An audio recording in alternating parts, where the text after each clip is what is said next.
And we are live. Forget Hey everything there. you learned about government in your youth propaganda camps, because we're about to tear the fabricated documents of the state cucks to shreds. We will tear down the walls of their places of worship and grind them into a fine powder. Hey everyone, welcome to Civil Offense, the last libertarian podcast. My name is Ahmed, zero female friends Mlih, and I am back from Utah, 5 days sober. Today, we're going to be talking about the state once again, and our topic, as you can tell by the title, is agorism and the state. And I am here with none other than the esoteric entity himself, Eso. Hello. Hello, of Backalley Philosophy. How are you doing, Eso? I'm doing pretty well. For quite a while, I was just preferring ESO, but honestly, with some of the topics that I've been studying recently, the original name Esoteric Entity, I was kind of falling out of favor with it just because, I didn't really understand. I just kind of understood esotericism as something with a deeper meaning. Well, now I'm actually coming to understand a lot of these topics a bit better, and it's sort of coming around full circle into being appropriate again. But that's not really what we'll be discussing here. Well, yeah, I guess that's the case. Yeah, so tell the audience a bit more about yourself other than just that. Who are you? Well, I'm somebody that has, been running a YouTube channel that used to be at least, somewhat active in libertarian circles, stopped posting as much around 2020, 2021. The reason for that is for a variety of factors, but primarily it's because I started trying to live a network lifestyle with a bunch of friends in person. And as a result, I had to sort of change my priorities up.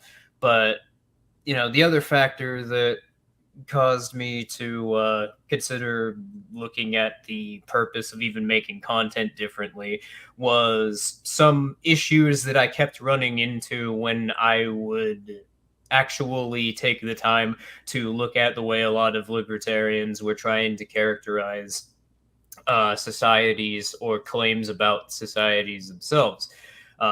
A lot of people didn't even seem to be treating what they were saying as though it is a study about society, the nature of society itself, and it's sort of immediately obvious that it is when you take into consideration concepts that are key to even talking about libertarianism, such as coercion or property, inherently have baked in assumptions about the nature of action, and therefore a bunch of other, concepts key to studying society itself. So I essentially had to reevaluate essentially everything that I came to understand about libertarianism. And after a few years of doing that, we're getting back into streaming and making content again. And I think that I'm at least confident enough in what I've come to understand that I think I have a fairly fleshed out idea of what its implications actually are. Yeah, good to hear. And what a return for you, right? Yeah.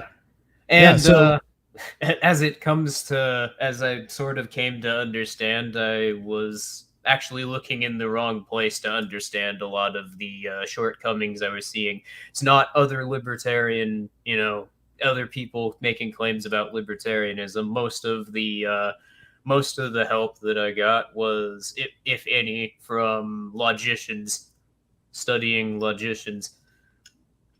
all right. And just some announcements before the show. Make sure to go to ahmedmlih.com and sign up for the email list for the latest updates.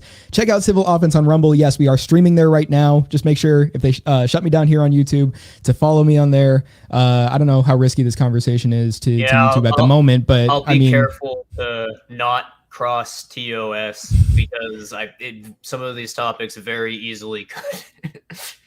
All right. Well, just say in Minecraft and you'll be fine. Yeah. And we're also on Apple Podcasts, Spotify, and Google Podcasts. And remember to like, comment, and share the show. If you're watching live right now, please do like. Yeah, just that helps for sure. But just for starters, you are someone who has made plenty of progress in examining the state and how it operates. So before we get into the main part of the questions, I also wanted a brief overview of agorism for those that are maybe in the more politicized crowd, many who refer to themselves as libertarian but really haven't heard of this. Could you explain what it is? So agorism it's commonly understood, as you were even talking with me about in DMs, as essentially just the ANCAP movement, but made of people that don't vote, or ANCAPs that want to sell black market goods, quote unquote. But of course, that what that is without a proper method of analysis, even to those people's up in the air. What agorism actually is an expansion upon libertarianism based on what everybody I think would agree, or at the very least I consider to be one of the most important expansions upon the study of libertarianism and the Austrian method, uh, that was established, which was by Murray Rothbard in the 1960s. And essentially, what this observation was is that if we were to approach the study of concepts in society from any particular methodological perspective, then because there's a metaphysical concept, it's not a principle, it's something that emerges because of logic itself, known as concordance. And concordance is a general metaphysical rule where, and metaphysics being what informs like your methodology and why your methodology implies the things that it does about the subjects that it touches upon, the sort, I guess, think of it as the rules of your methodology being set by this foundation concepts like the nature of information itself, or action would fall into this category of topic. But so what Rothbard pointed out is essentially just what we were talking about before the stream started, that libertarianism is making definitive claims about the nature of concepts in societies by its nature. If it were to try to be making claims about coercion, for instance, or property, any claim that it makes about these topics are going to entail baked in assumptions about the nature of action itself, which is why I would argue properly understood. Oh, well, actually, let me digress for a minute. But essentially, what Rothbard pointed out is because of this means that if you're going to make claims about concepts in ethics, for example, because ethical concepts entail um, baked in assumptions about the nature of action, then the methodology that would be used for making other claims, which emerge as the result of the nature of action, need to be following the same methodology, because otherwise there's an inconsistency. So if I'm making claims about the study of economies, um, this being the nature of action, what causes action to emerge, and therefore what action implies, then what action implies will have the same set of it'll have the same set of rules that are applied to anything else that emerges out of it, say concepts in ethics, because concepts in ethics are characterized by the actions which were performed to cause the specific things that claims are being made about to emerge in the first place.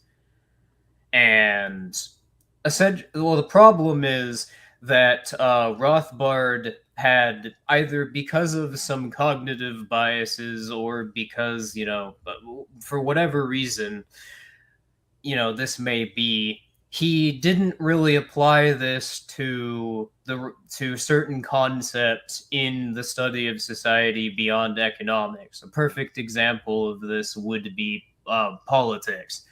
Um, because if you look at the nature of politics, or how political claims are expressed in society, this presupposes a bunch of organizational functions. This presupposes a bunch of social structures being present, which needs to have a basis for, if we were to take this approach to studying societies, the approach would be to study how they come to emerge itself.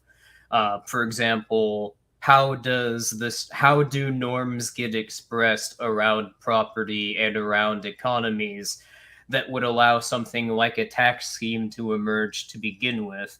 What are the organizations that cause this to be, and how are they able to coordinate? And this is the approach essentially that agorism takes to studying concepts that libertarianism would make claims towards. Essentially, agorism is an expansion upon what libertarianism itself means, and it adds essentially a sociological dimension to libertarianism, which was previously absent.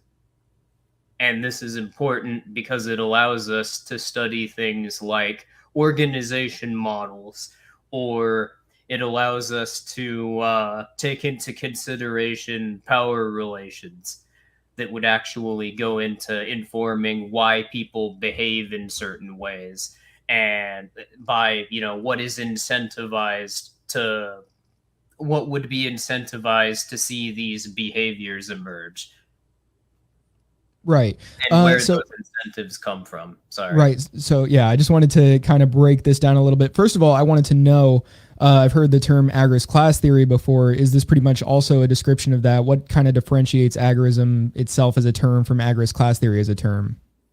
Well, agorist class theory would be specifically the way that libertarianism understood as a methodology would study essentially the relationship between societies and the state. Mm-hmm. Societies being essentially networks of people that associate with one another, either around or because of norms that they create and defend, that define economies, that define the way people are able to, like, what can be claimed as property in those societies, that define sense of incentive or risk that go into defining, like, and this is important because this has direct implications for what people actually consider to be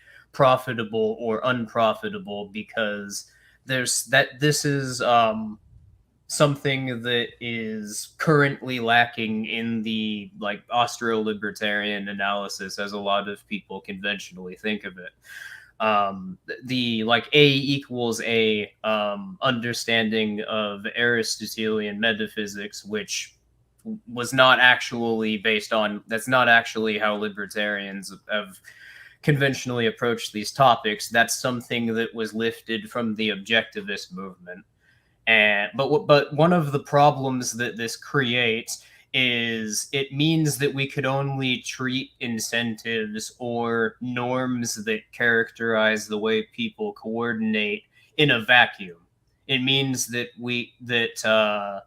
it means that all we could say about it at most is, well, because these norms are present, that might imply these things, and that's why we see these trends playing out.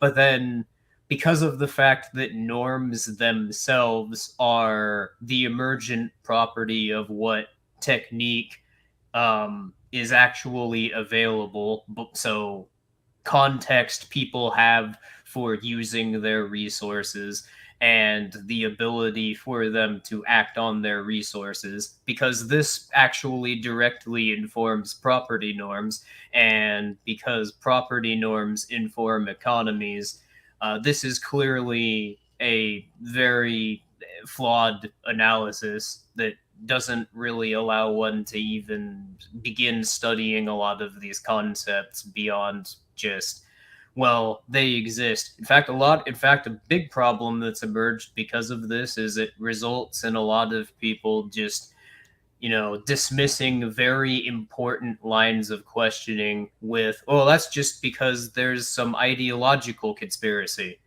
Well, that's just because culture. But the problem is that the way people understand, like, going back to where we started here, those claims themselves have baked in assumptions about the nature of action. So this is essentially just a non-answer. It's a thought-stopping cliche. Yeah, could you actually clarify that last part, because I asked you about that on Discord as well, and like Yeah. I got it more after you talked about it, but I kind of was wondering if you could break it down some more for people. So, if you're going to, I mean, I suppose that, like, could you ask a bit more of a specific question? Because I was sort of like, Yeah, like talking about the how baked would in you like me to break assumptions, it like down? right, talking about the baked in assumptions when it comes to claims, and you talked about the validity of a claim as well when you described that. Okay. So, for example, if we're talking about the nature of action, well, what action implies, the methodology that emerges out of the nature of action is going to be informed directly by how one understands what causes action.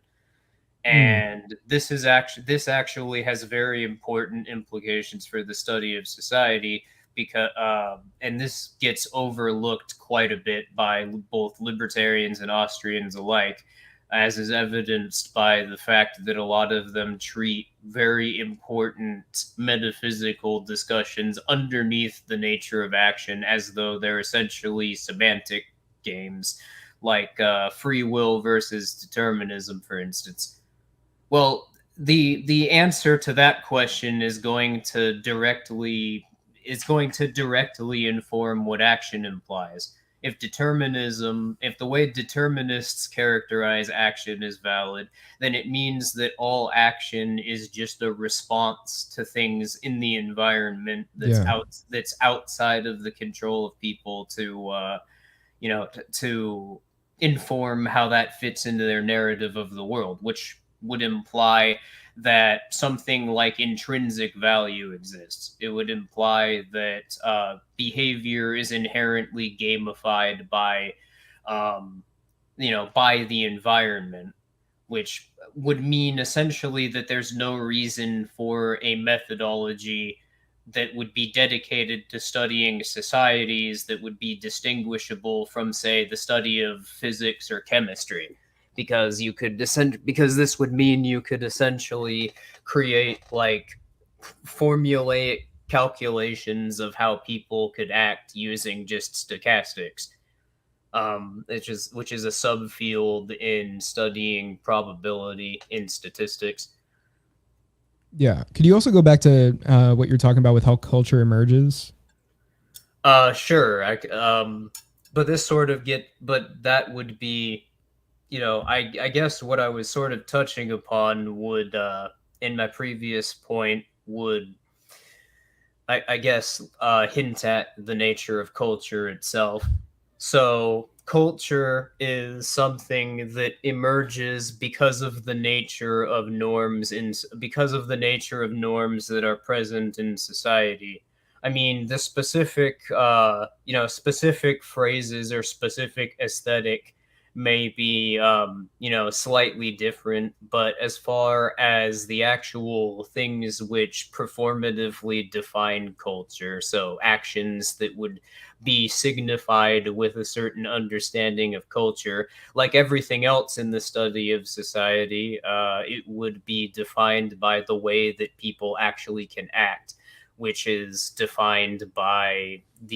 ultimately defined by technique, which is another concept I suppose that we could get into, but We I have think gotten into there's that a little bit on the show before, in one of the last episodes I did with Garen, when we were talking about the different presidential campaigns, yeah. basically using that to dismiss the idea that obviously political agents are actually doing anything ideological. Well, yeah, technique would be the defining basis for available norms, because technique would contextualize the way that people can use resources, both by their availability and the way that people can act on them to complement their own economic interests. So if we were to apply this methodology to studying societies, what that would imply about the nature of culture is that culture is not something that can just exist. It can just exist in a vacuum. It's not something that one can just, have an idea and impose it upon others. It's something that has to be a reflection of that society itself. And Mhm. that's the reason why in modernity you only really see aesthetic differences in culture, but in terms of the actual ways that people coordinate their lives, they all operate around sort of um, the same general property norms and economic norms. Yeah, I wonder why that is. So I was Yeah. going to ask you, first of all, getting into it, what is a state? Because I kind of clued it in, maybe not for those that were unaware, but yeah, like this is kind of everything we talk about when we're saying like, how society's coordinated. So what is a state?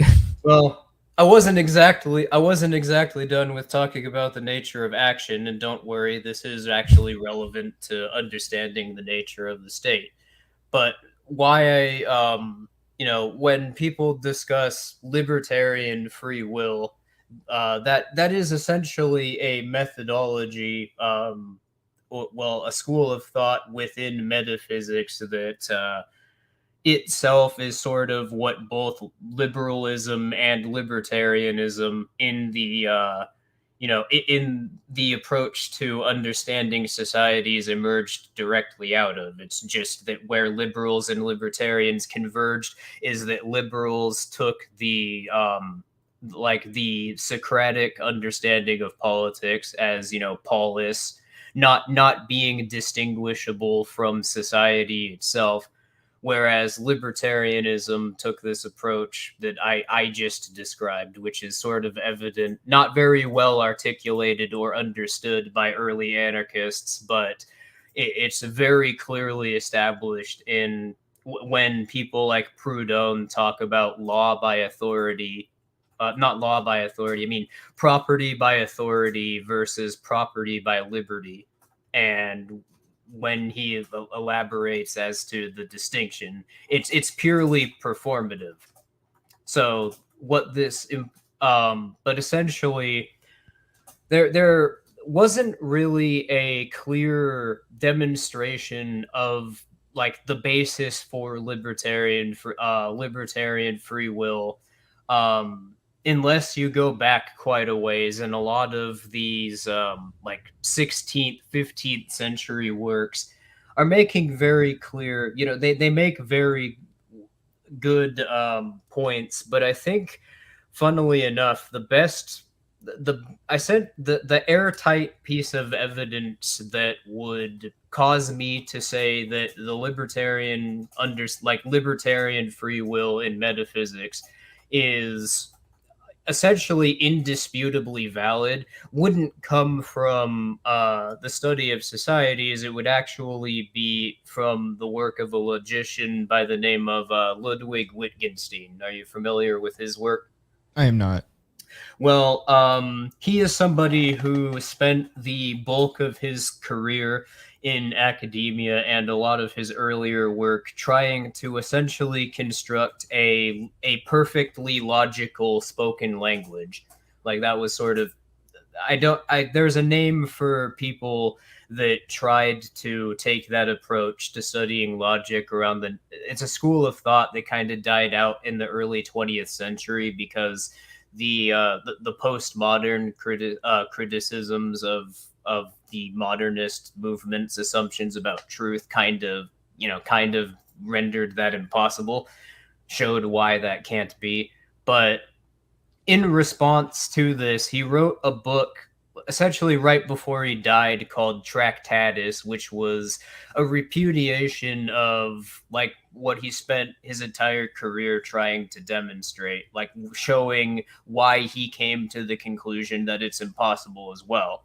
And one of the most important points that he demonstrates in Tractatus is what I'm referring to here, which is what he refers to as the language game, or language gamification. the concept that he demonstrates, and I think he demonstrates effectively that it exists. But essentially, what this point that he makes is, say, for example, you were to take any group of people, or just two people, to an open clearing. You take these same people to this same open clear. Okay, it was my bad. I mixed up Tractatus and Yeah, I'm Philosophy pretty sure Garen told me Investigations. about him before. That's where I heard the name, My because I bad. thought it sounded kind of familiar, but I just wasn't sure. Okay, thank you for the correction. What's But up, Garen? but the point that he was making is, if you were to take any people really, but just two people to a clearing, say it's a clearing, and the clearing has a tree in the middle, you tell them to focus on the tree, take in, internalize the tree. You can show them the exact same, the exact same environmental factors. They can have the exact same environmental factors and the exact same subject as a point of reference, but as far as how that fits into their specific narrative of the world, it's ultimately going to be based on not just how they understand the nature of the tree, but specifically what their attention was drawn to, what they were focusing on, part of their already established narrative of the world. If they had like a romantic picnic under a tree, that might change how they fit the meaning of the tree into their narrative of the world. Whereas if the other person doesn't have this experience, or even had a similar experience, ultimately though, the point is that meaning itself is derived by one's already in part already established internal rules that they would associate concepts with. So meaning itself is in part an emergent property of an internally abstract process that doesn't really have any calculatable rules. So, And what is this to say? well, what this implies about the nature of action, because deliberate action is one of its entailed properties that causes it to emerge, is meaning, and how that meaning is applied to the environment. What it shows is that essentially there is no way to argue that action is it is a response to the environment, because the environment conveys no meaning. Meaning is an internally abstract process that one applies to their perception of reality, essentially. That reality itself is like an internal narrative that everyone has a different version of, and the rules of it ultimately gamify how they view the implications of their actions. Okay. There. Yeah. That's Okay. So tracing that back, I'm trying to figure out exactly what you're getting to with that point, though, like having to do with action and what it implies about it. Well, what that implies is that, well, this would be essentially a methodological demonstration of specifically what it, not just the thing, not just that the Austrian method is correct, but Mhm. specifically what the Austrian method being correct implies about the nature of societies from a I new see. angle. Not only can you say value is subjective, but you can, not just because of what Manger observed about the law of marginal utility, but now you don't need to refer to an axiom. You can refer to observed properties about the nature of information and how that affects action. And it gives us more context about the study of societies, but more importantly, it means that it means essentially, like, this is what I mean when I've been saying that norms are the emergent property of action itself, Okay. because norms are because as they're currently understood from the Socratic assumptions about polis, that this is something that emerges out of ideas or is indistinguishable from organic social norms. What this would show is that norms have to be this emergent property, because in order for that to not be the case, you would have to refer to something external in the environment that would inherently gamify behavior somehow. And what this observation about the nature of information would mean is that nothing like that can exist. How people even interact in the environment is an emergent property of of things that can't even really be calculable. This is why, in response to, say, the printing press being created, this dramatically influenced the way that language was spread and evolved. This radically changed the way that a lot of early social movements were even interpreted, because previously narratives were directly tied to language, because of the fact that the only people that learned language or could convey languages were a class in the state, scribes. So they were directly tied to the technique of maintaining the state. But if it became easier to spread literature and people could read and write, then the state doesn't have that same dynamic of control that it previously had, and it lost that dynamic of control because technique changed. That would be a perfect historical example of where this clearly shows that ultimately norms are just an expression of what's available and how people can act and what actions they can maintain. Yeah, it's interesting you bring up that example about technique changing. I was thinking about this earlier today with AI.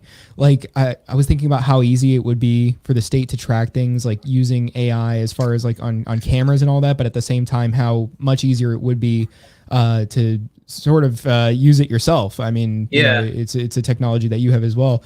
So well, I don't know. a lot of people fearmonger about the ways that the state is trying to use neural nets, but the implications of neural nets coming into existence itself kind of introduces something new. Like the way that the state currently tries to control the internet is something that would require an entire discussion in and of itself that I don't think I don't think we'd be able to go over here. But eventually, the approach that they're taking is essentially to just try to paywall everything and then vertically integrate any software that people get use out of into this sort of disgusting homogeneous server infrastructure that controls the way that people can act with their own computers.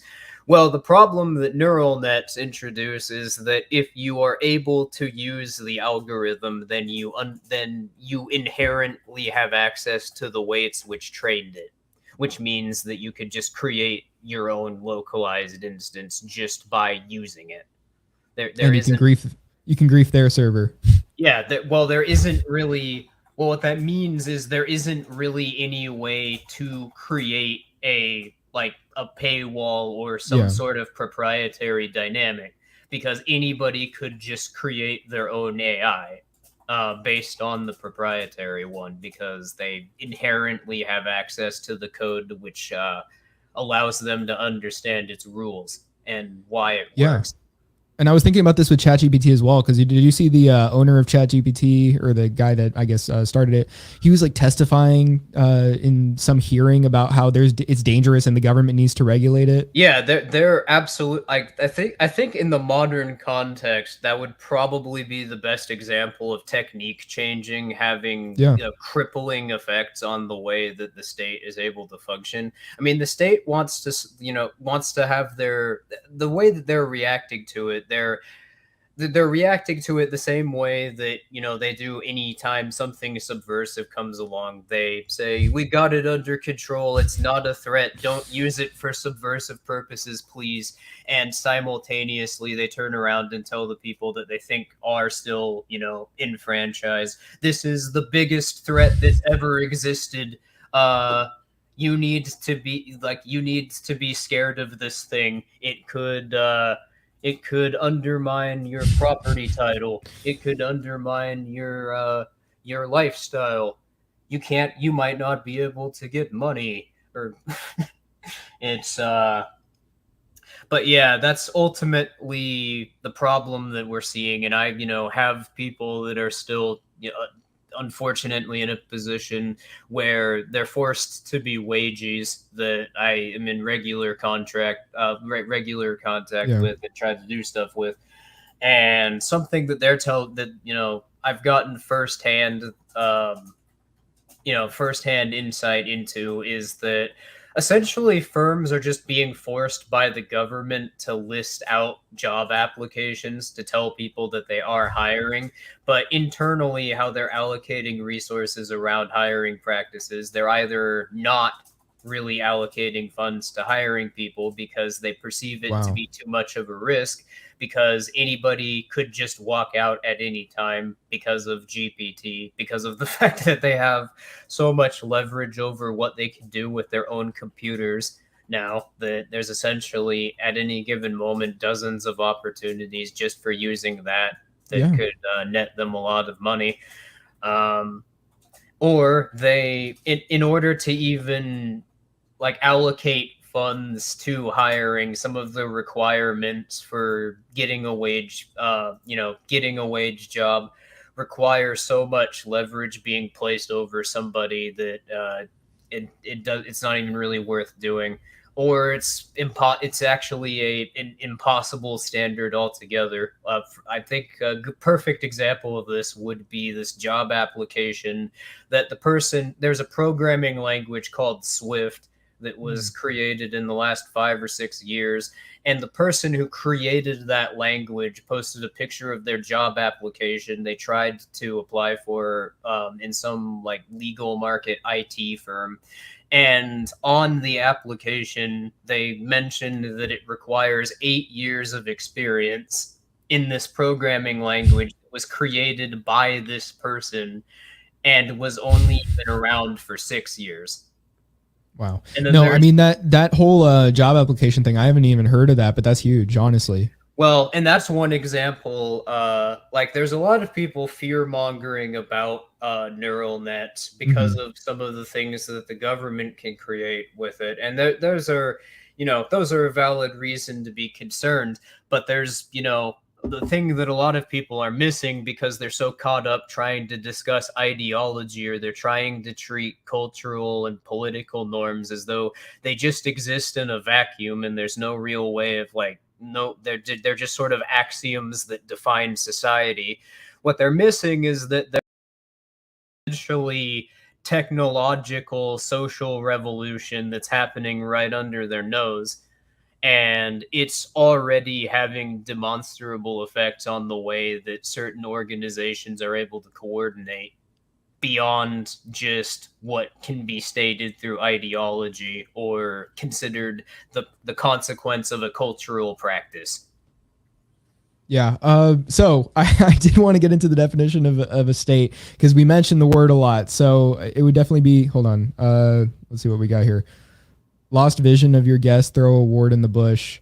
Yeah, I mean, I accidentally cut you out for like 1 second there, but your Uh, thing wasn't cut off for they can get the gist of it. It was like one word probably at most. Let's see. Yeah, never mind. Yeah, my bad if about that. L me. Yeah, it's all right. If I was out like that 1 second where I was out, there wasn't really anything too important that was I'm pretty missed. sure it was a pause in your words, honestly, because Yeah. like it went from one word to another and it was seamless, honestly. Yeah, it's fine. I don't think anything was lost. Yeah. Okay. But But yeah. So what is a state? I've been waiting to get into this question with you. all right. Well, a state in its most basic form is a reserve bank that makes an agreement with a militia firm to ascend. Like, there's a bit here that needs to be set up, Mhm. but maybe I'm getting a bit ahead of myself. So essentially, what you need to understand in understanding the way a state is set up is two things need to really be established as norms in order to have politically defended norms on property or organizations that prop up political institutions. And fundamentally, and these can be identified fundamentally by essentially choke points of leverage that the state exerts over people. Like, if you were to not associate with the legal economy at all and try to just live independently, what are the functions that are being performed by the state that would stop you from being able to do so? And this is the most direct way that you can identify these. And what all of them ultimately boil down to would be the state being able to defend property titles and the state being able to plan interest rates on exchange. And those two norms are expressed in society through if I said property titles, I meant fiat property Mm. norms. Okay. But how fiat property norms are practically expressed in modern societies would be through the defense of property titles, and how the planning of interest rates would be properly understood to be expressed in society would be the establishment of fiat money. And this is the reason why I've come to the conclusion that, in its most basic form, a state is the conspiracy between a reserve bank and a militia firm. This also goes into how states or like political territories claimed by states are even established to begin with and function. Now, typically, the actual active part of using violence to establish these territories isn't something modern states have to do, because whenever one collapses, these territories were sort of already set up by the previous state. Mm. So all the bank has to do is just, give a loan to another militia firm, and Yeah. there you go. Process has been able to just be started all again. But essentially, what a state is when a bank issues loans to a militia firm in the fiat currency that they want to establish, the currency that they want to establish as that society's fiat. They give out a loan to that militia firm. Um, they give out a loan to that militia firm to go around and arbitrarily enact violence in such a way where they can where, based on the reserve banks are like what the bank is backing up with their loans, they use this as resources to essentially outmight anybody that would be in those areas defending their own resources and defending their own claims, and forcing them to have to go through the militia firm or some extension of the militia firm in order to say that they have resources. Then they make it so, in order for them to the people in those societies to claim a house, for example, or claim resources, they would have to go through these artificial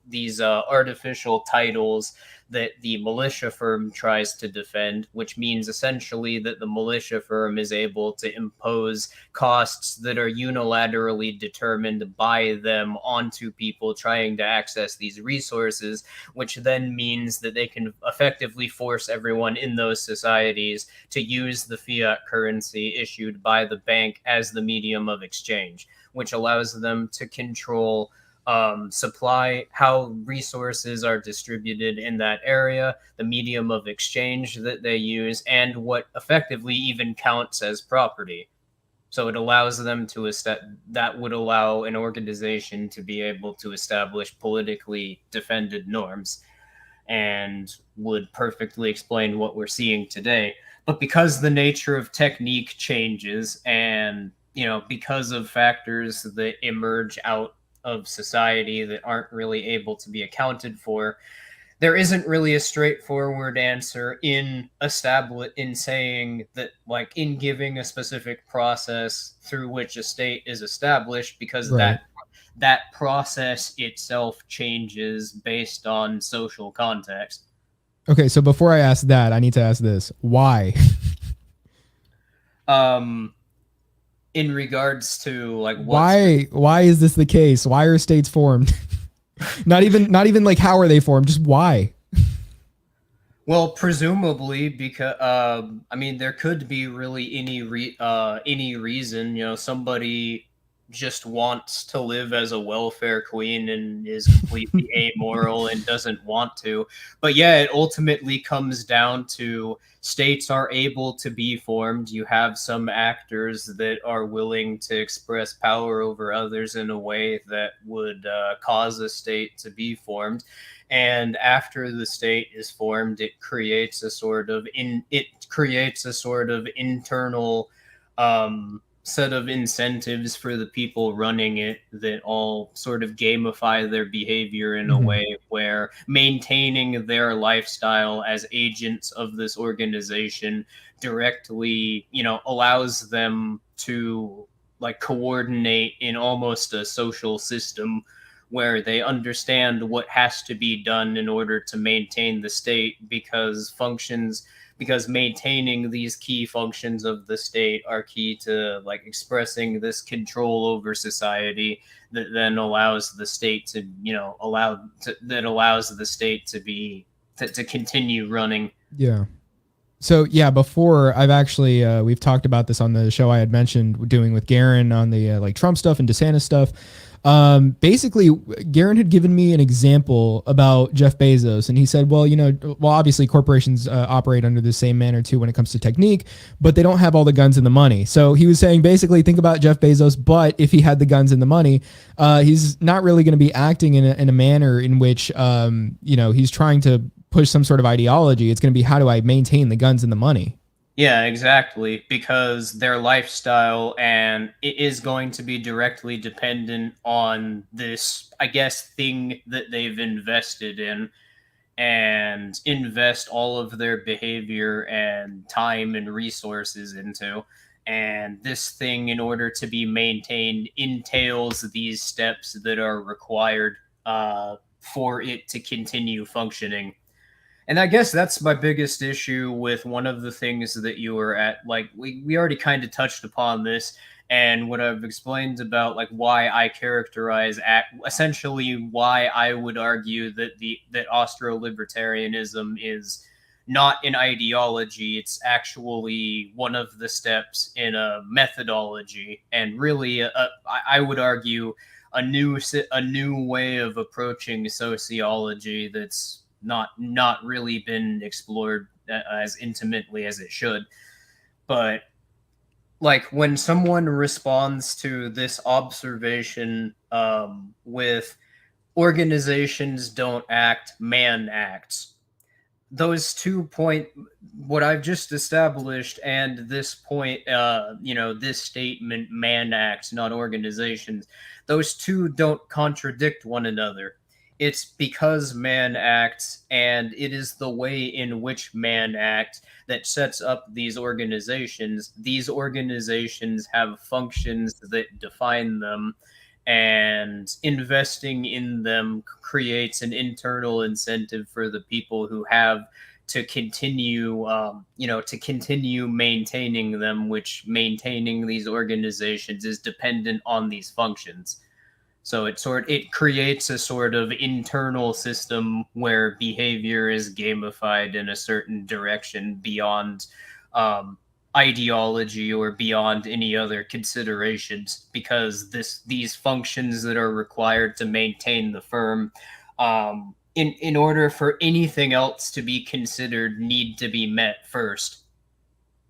We're looking at you, Ignis. I heard you use the direct quote I had given basically about what he had said, and that was quite the proper response.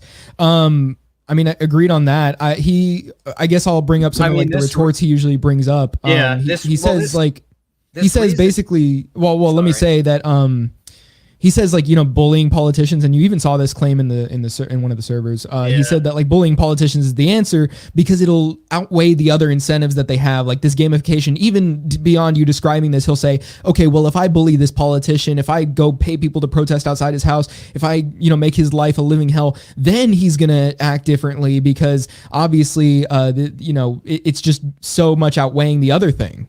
Well, the nature of the quote unquote protest is really going to determine the response from the state. And if you want a perfect example of this, look at the difference between the lockdown protests, quote unquote, in the US and the trucker convoy that happened last year. The response from the state was night and day. People just holding up signs and screaming, well, we don't want you to do this. What exactly is this telling the state? Is fundamentally how you have to look at the means that you're employing. It's not the message that it's sending, because the message that it's sending, even in performance, is like, even as far as the meaning that's derived from it, is ultimately just going to be determined by the actions that were performed. And to clarify, you're talking about the U.S. trucker convoy? And the Canadian one as well. I mean, because there were different like ways of enforcing both of those on like how the state reacted to them. Because the Canadian one, there was like a lot of people getting arrested for that, and yeah, I mean even some people getting like trampled by horses and stuff. Well, what the means that they were performing in the U.S. were diametrically opposed to the means that were being employed by the Canadian, the original Canadian movement. Here's yeah. But the U.S. movement was essentially just truckers sticking signs on their bumpers, and saying, "We don't like this. We're opposed to this." Well, the Canadian one was actually truckers not actually taking supply to the routes that they were supposed to, and blocking roads so that, you know, so-called scabs couldn't. And it's really the means that, like, this would actually be a perfect example, because the state, anytime that somebody's just holding up signs, they actively encourage people to do this through media, through schools. That itself should make you question whether or not this actually can even count as something that's a threat to them. If you know, the analogy that I used last night when replying to Ignis, say that you're a tactician and the army that you're strategizing against, you're trying to decide how to allocate your resources and your tools, and they just kind of open up their gate and say, "Hey, buddy, come on in." Essentially, like trying to take holding up signs and protesting seriously when you understand the state as an organization model, and you understand, like, what this implies is everything that it's like signaling to people is an attempt to try to get them to respond in a way that's advantageous to their, you know, the norms that they need to defend to continue functioning. And when you understand that everything that the state does is going, like, as far as ideology or cultural signaling, is going to be second to the functions of their organization, it's immediately obvious that this is just reverse psychology, or black propaganda, as intelligence agencies like to refer to it. It's so yeah, to make a quick example out of this, like if I'm bullying a politician, well, you know, I'll say me for the example, I suppose, but is that politician more likely to change the laws, to remove, you know, any sort of way in which I can now, you know, or this person has leverage over me so that we're kind of even now? I mean, at that point you have no more security, but at that point you have no more security. So it's like, okay, well, maybe it would make more sense to call your armed guards to come get me. Yeah, what are you doing? You're identifying yourself, and you're identifying yourself as someone who thinks a certain way about the government. As far as the Oops. leverage, as far Oops. as the leverage that the government still holds over you, it's essentially total. They could, like, if what you were doing they didn't like, well, they could freeze your bank account at any time because they control interest rates, and They did it therefore, to the Canadians. yeah, and if you want a perfect example of that, just look at the Canadian version of the trucker convoy. Um, but yeah, they could do that. They could just stop defending whatever property titles are ascribed to you in name. You're exerting absolutely nothing over them by doing this. In fact, from a certain perspective, there's disadvantages to doing so. But if you look at what the Canadian version of the trucker convoy did, well, the reason that the state reacted completely differently to them is because they were blocking supply routes, Mm. which was disrupting supply chains and therefore disrupting the function of the state, because supply chains being coordinated is key to maintaining a fiat currency, because it's key to maintaining a planned price on the exchange of goods in the legal economy. Yeah, I mean, a little bit inadvertent in what they were doing, but still, it's a Yeah, W. I don't think they knew what they were Yeah. doing, but like Well, I they don't didn't think think about it that deep, but they even if they weren't. did, I mean, either way, based. Yeah, they weren't looking at it from that perspective, and yeah, it's totally based. But that's the reason that in response to that, within a few days, the jackboots came in hard with Yeah. no lube. I think that way when I They can't speed. accept that. I think that way when I speed on the road. Yeah. So basically, I also wanted to bring up the claim, that states are a natural process of civilization. This is one response I also got to this. Well, this was more so somebody talking about just like, well, he mentioned ANCAP specifically, but he was talking about like anarchism in general. So yeah, what about that claim that like they are a natural process of civilization and that, they're basically just going to come up no matter what? Well, I don't think that that's necessarily the case. But again, there isn't really a way of trying to calculate this or give any sort of prognosis for how they come into being.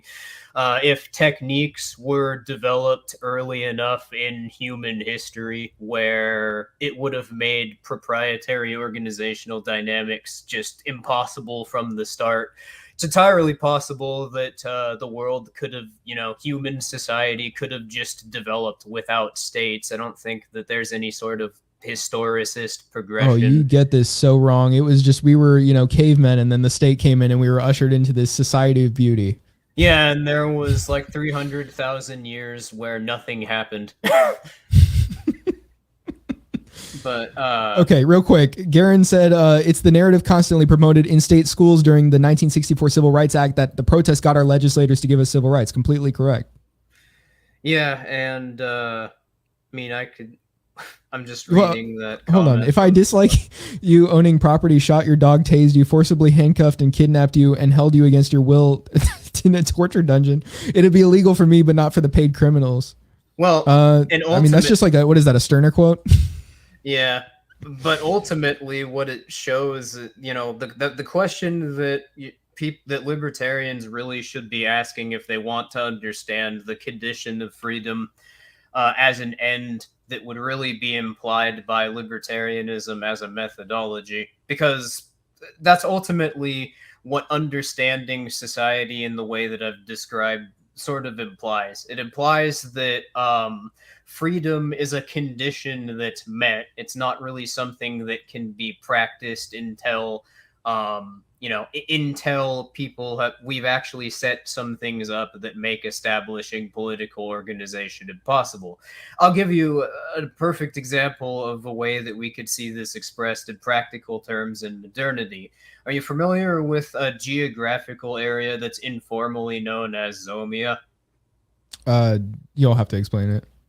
It's a region in Southeast Asia, mostly parts like southern parts of China, Nepal, Tibet, the sort of general Himalayan area, some parts of India. Okay. But essentially, it is a region that de facto does not have the presence of a state, simply because it's not cost effective for states to be able to establish a presence in these areas. Getting up there and actually coordinating is, because of how high up in elevation it is, it's difficult for communication.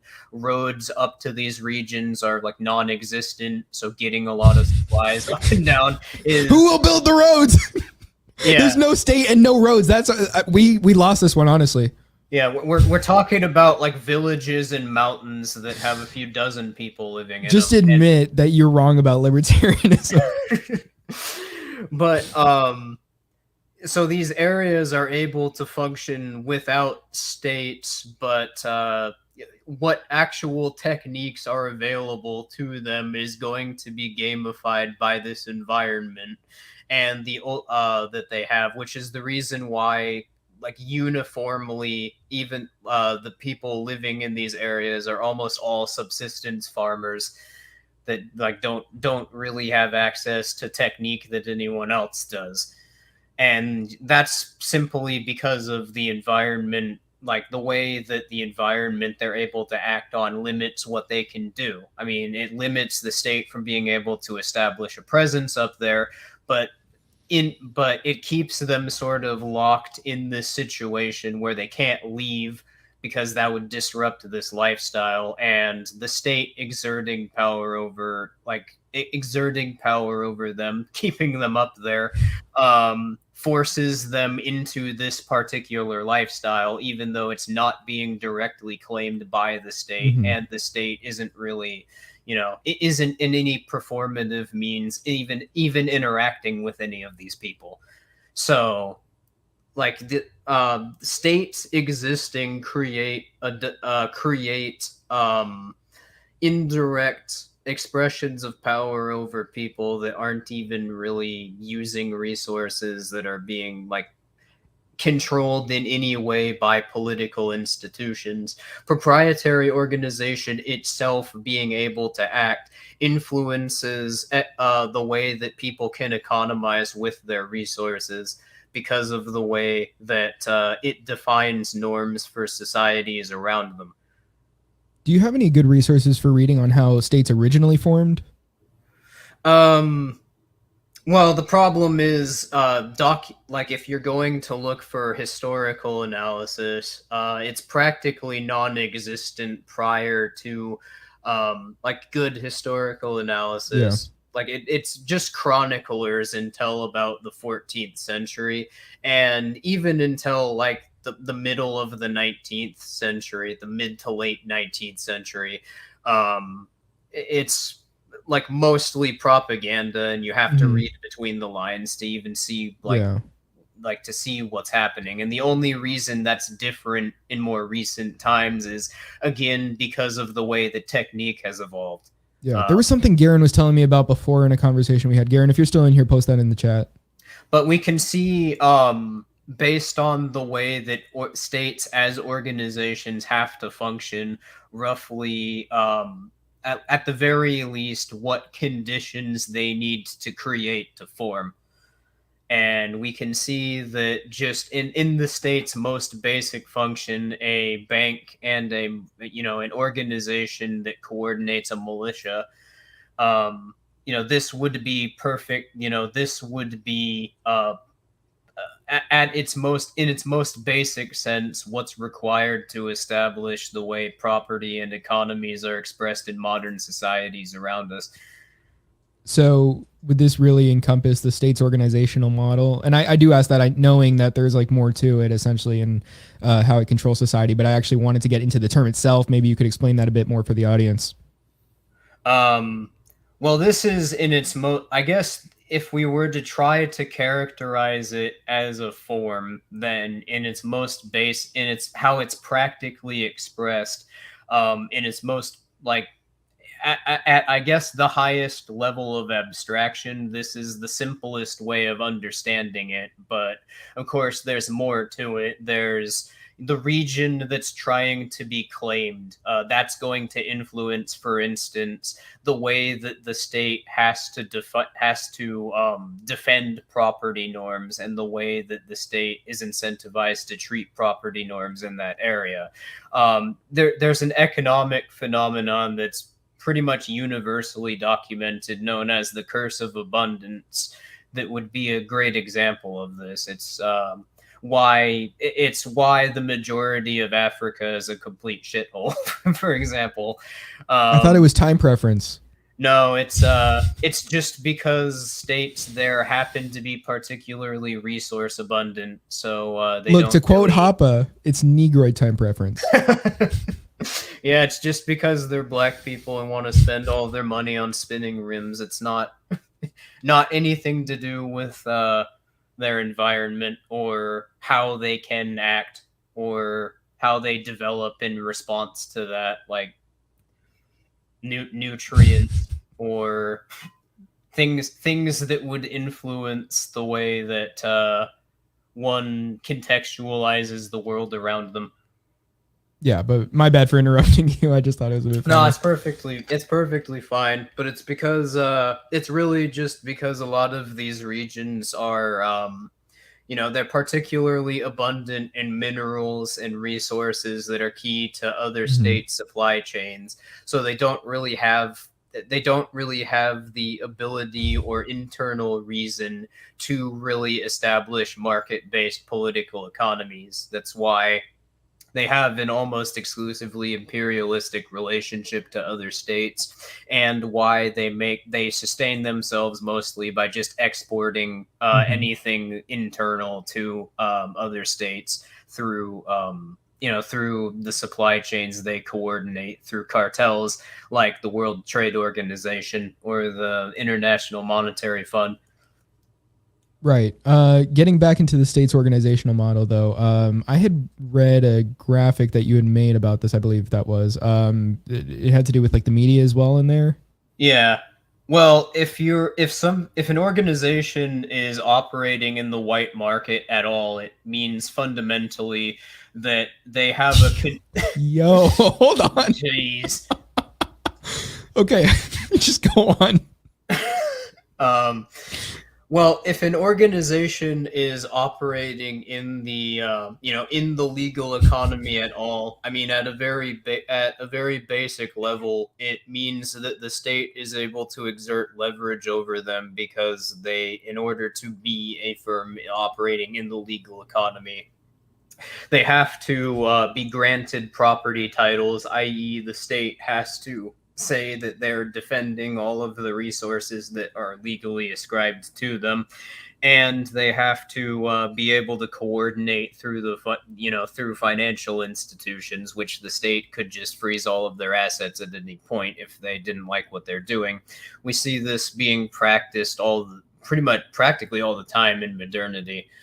So I characterize the media as in any region that is being claimed by a state, essentially just an extension of the political institutions claiming that particular region. Because if you look at the internal organization of like broadcast media institute firms, like, well, really any corporation that is operating on broadcast TV and is okay to do so by the FCC. If you look at their internal organization in all of the key functions that cause them to be able to operate, the state has direct total leverage over them, both in the costs they have to operate around and in the enforcement of their property titles.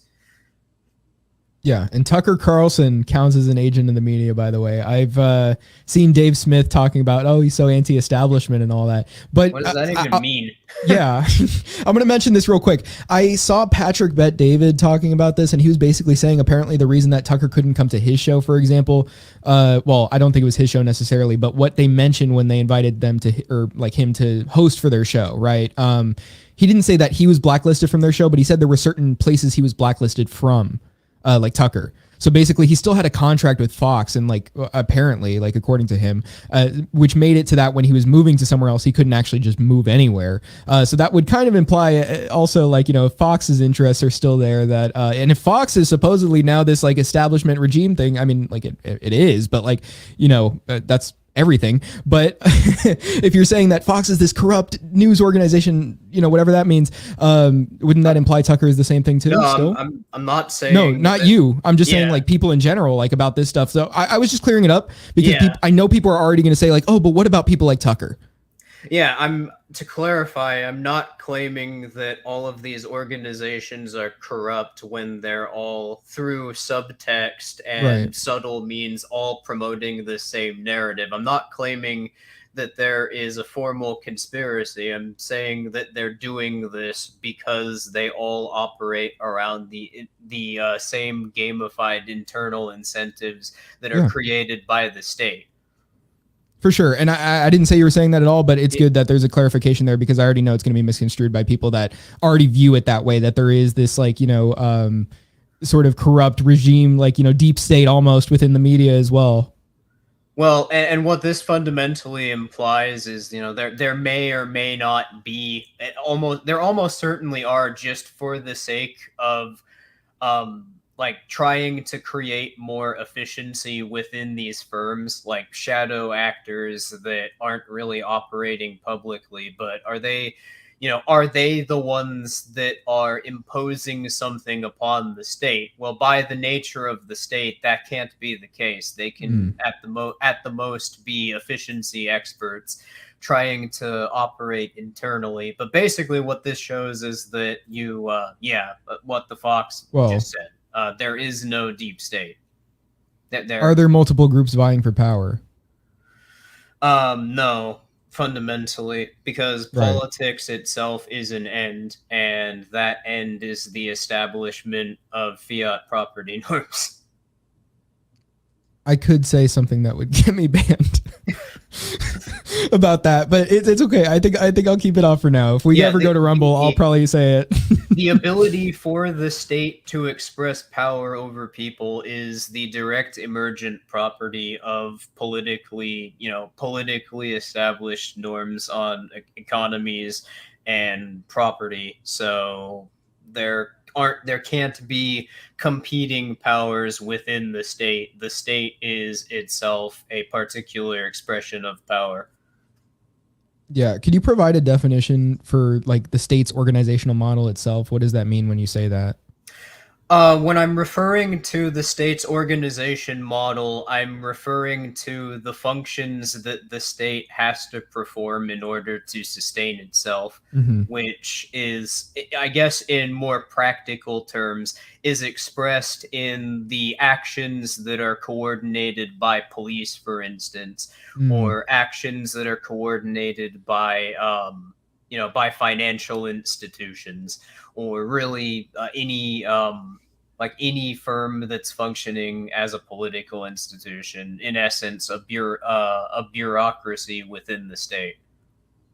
Deep state and similar narratives are meant to imply that any hostility that political organizations have against your interests is a result of quote unquote bad actors and not organizational interests. Exactly, which is why I didn't really get into it, but a lot of these, like, you'll notice a lot of these terms like anti-establishment or deep state or corrupt agendas getting thrown around in the discussion of particularly nasty things that the state does whenever attention is drawn to them. This is a perfect example of subtext and how it actually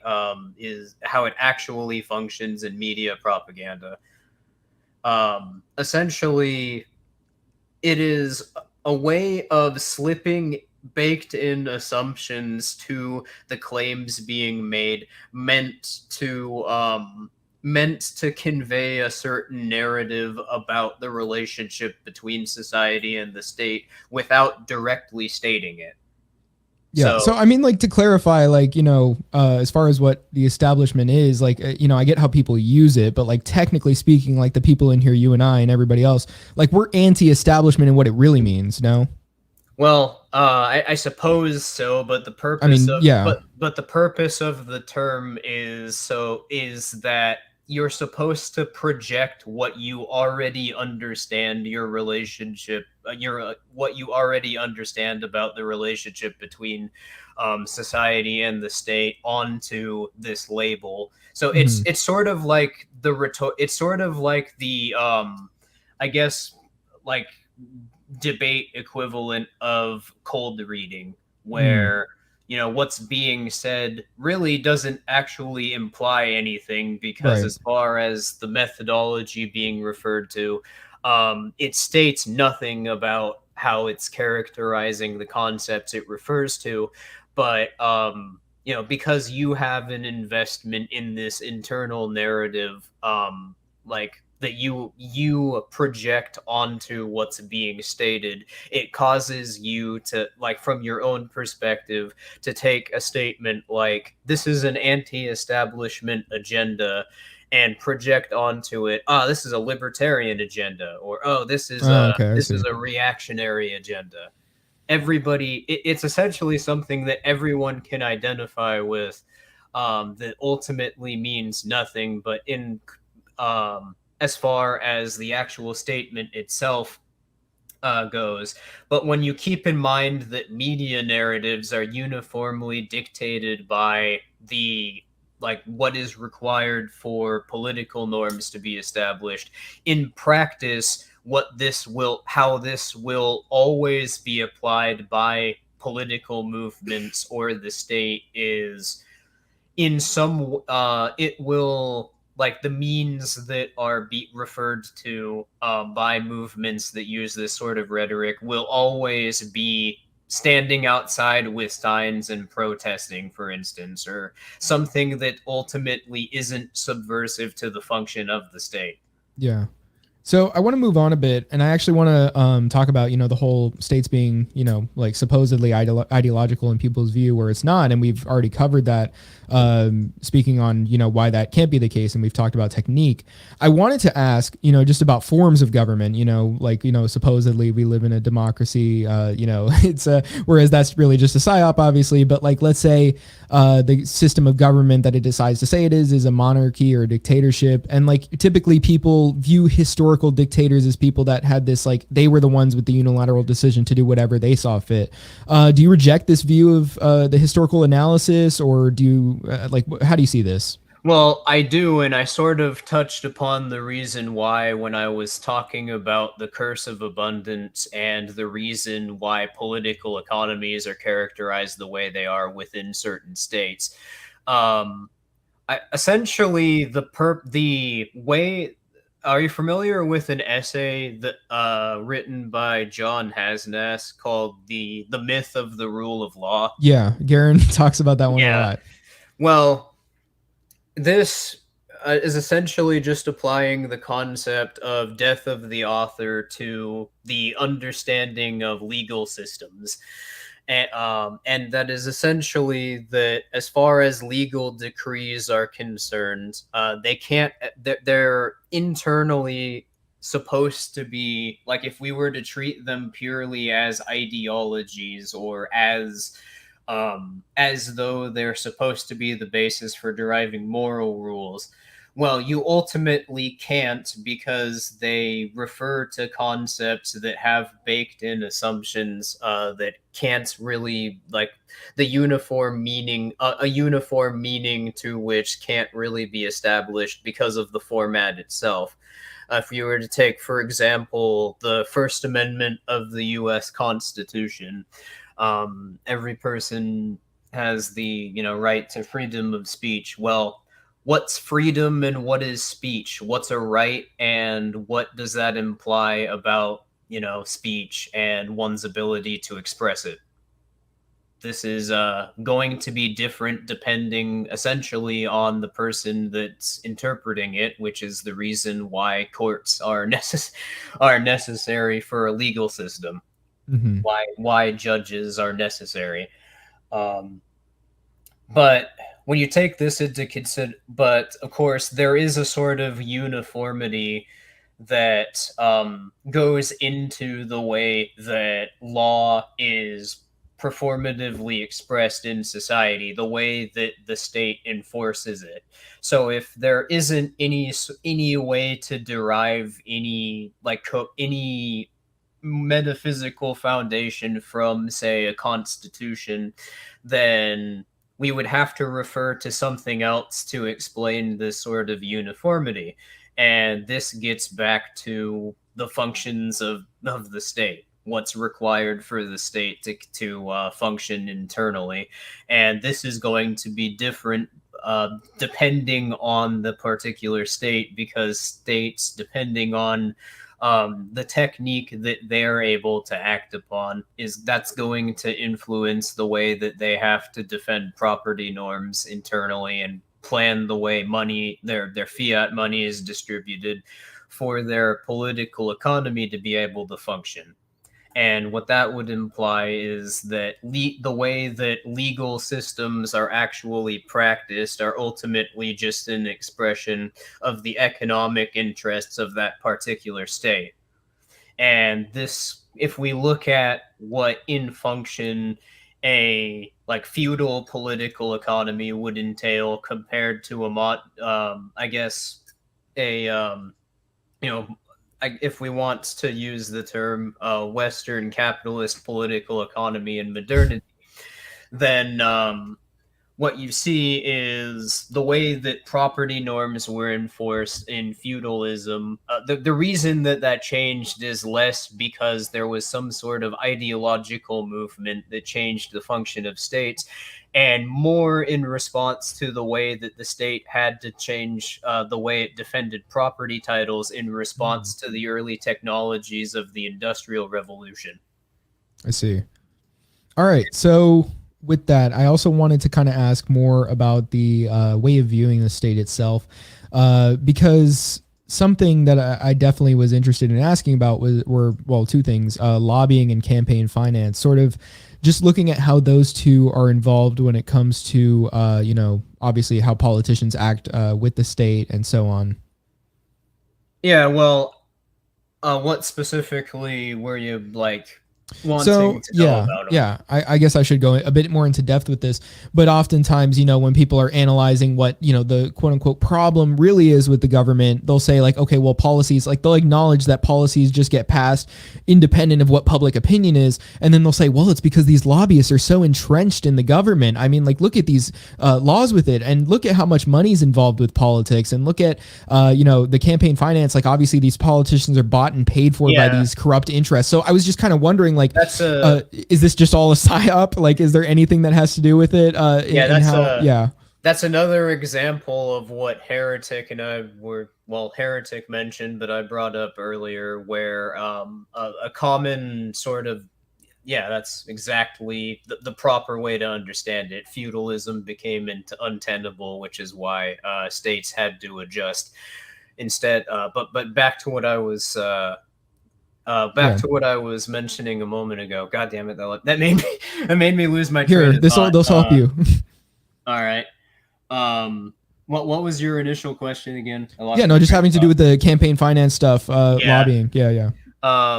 So the reason that this is invoked, and the sort of narrative that this implies, this is another expression of that propaganda trick that states like to pack into their their claims about the relationship between it and society, which is that anytime the state does something bad, it's not actually the state. And if they get pinned to where they have to admit, okay, the state did do this, well, then it's not actually the state, it's some interest that's actually controlling the state, and the state doesn't have any interests inherent to it, which is just demonstrably wrong. But I suppose in that regard, I would just say the same thing about this that I would any deep state narrative, which is, that this isn't an expression of other interests controlling the state, because at any given point, they are legal actors within that particular political economy. And as such, the state exerts the same leverage over them that it would any other legal actor. The reason for lobbying and campaign finance and white market firms trying to cozy up to the state is because, first of all, the state defending its the state defending the fundamental bases that their organization model is even made possible around gives them by default a converging interest in with the state at any given moment in defending the state's interests, because they need the state to continue functioning for their organization model to continue functioning, because part of what makes their organization model even possible is something that the state is doing.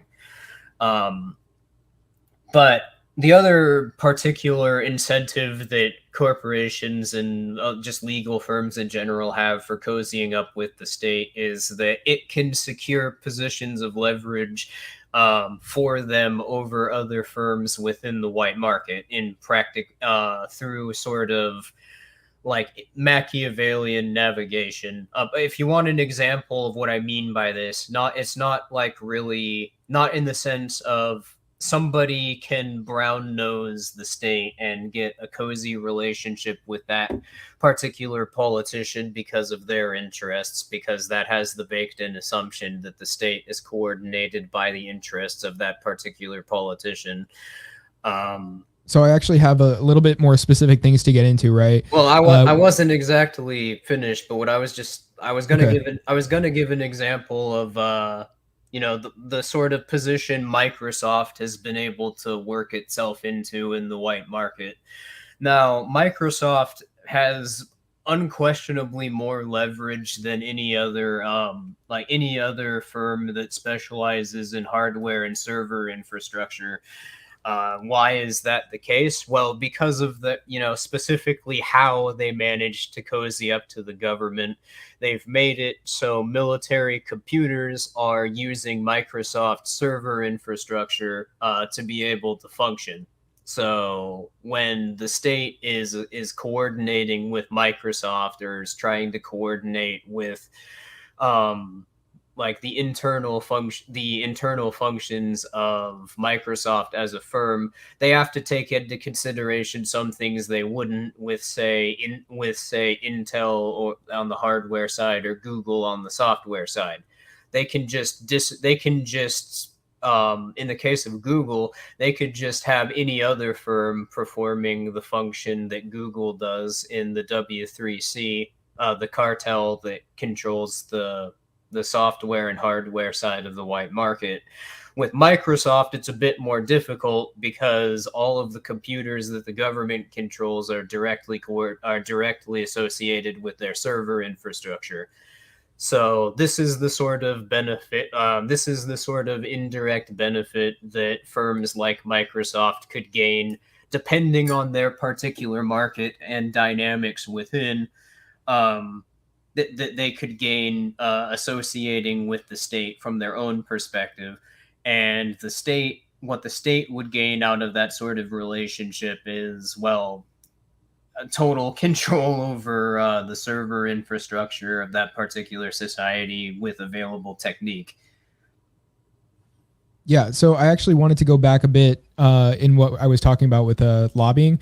So when we're talking like, a politician will be somebody who directly says like, I want to get this bill passed. Like, this is my agenda. This is what legislation is my priority this session. And, that's not necessarily just something like they will say like, outside of their office. Like, I mean, when they're in their office, they'll say something like this. This is how they'll talk to their staff. It's, so I'm just kind of wondering, how do those two things interact? Like the idea that, these are technical agents of the state and that, they're also people with legislative priorities. Yeah, they associate the way that they would look at firms, I guess in the example of Microsoft again, they would look at their relationship with firms like that as they would look at they would look at firms like this as technicians or extended branches of their own internal bureaucracy. In fact, that is the presumed function that these firms are supposed to perform, even going into setting up a trade cartel, which is a key part of how the state coordinates how supplies are distributed in certain markets.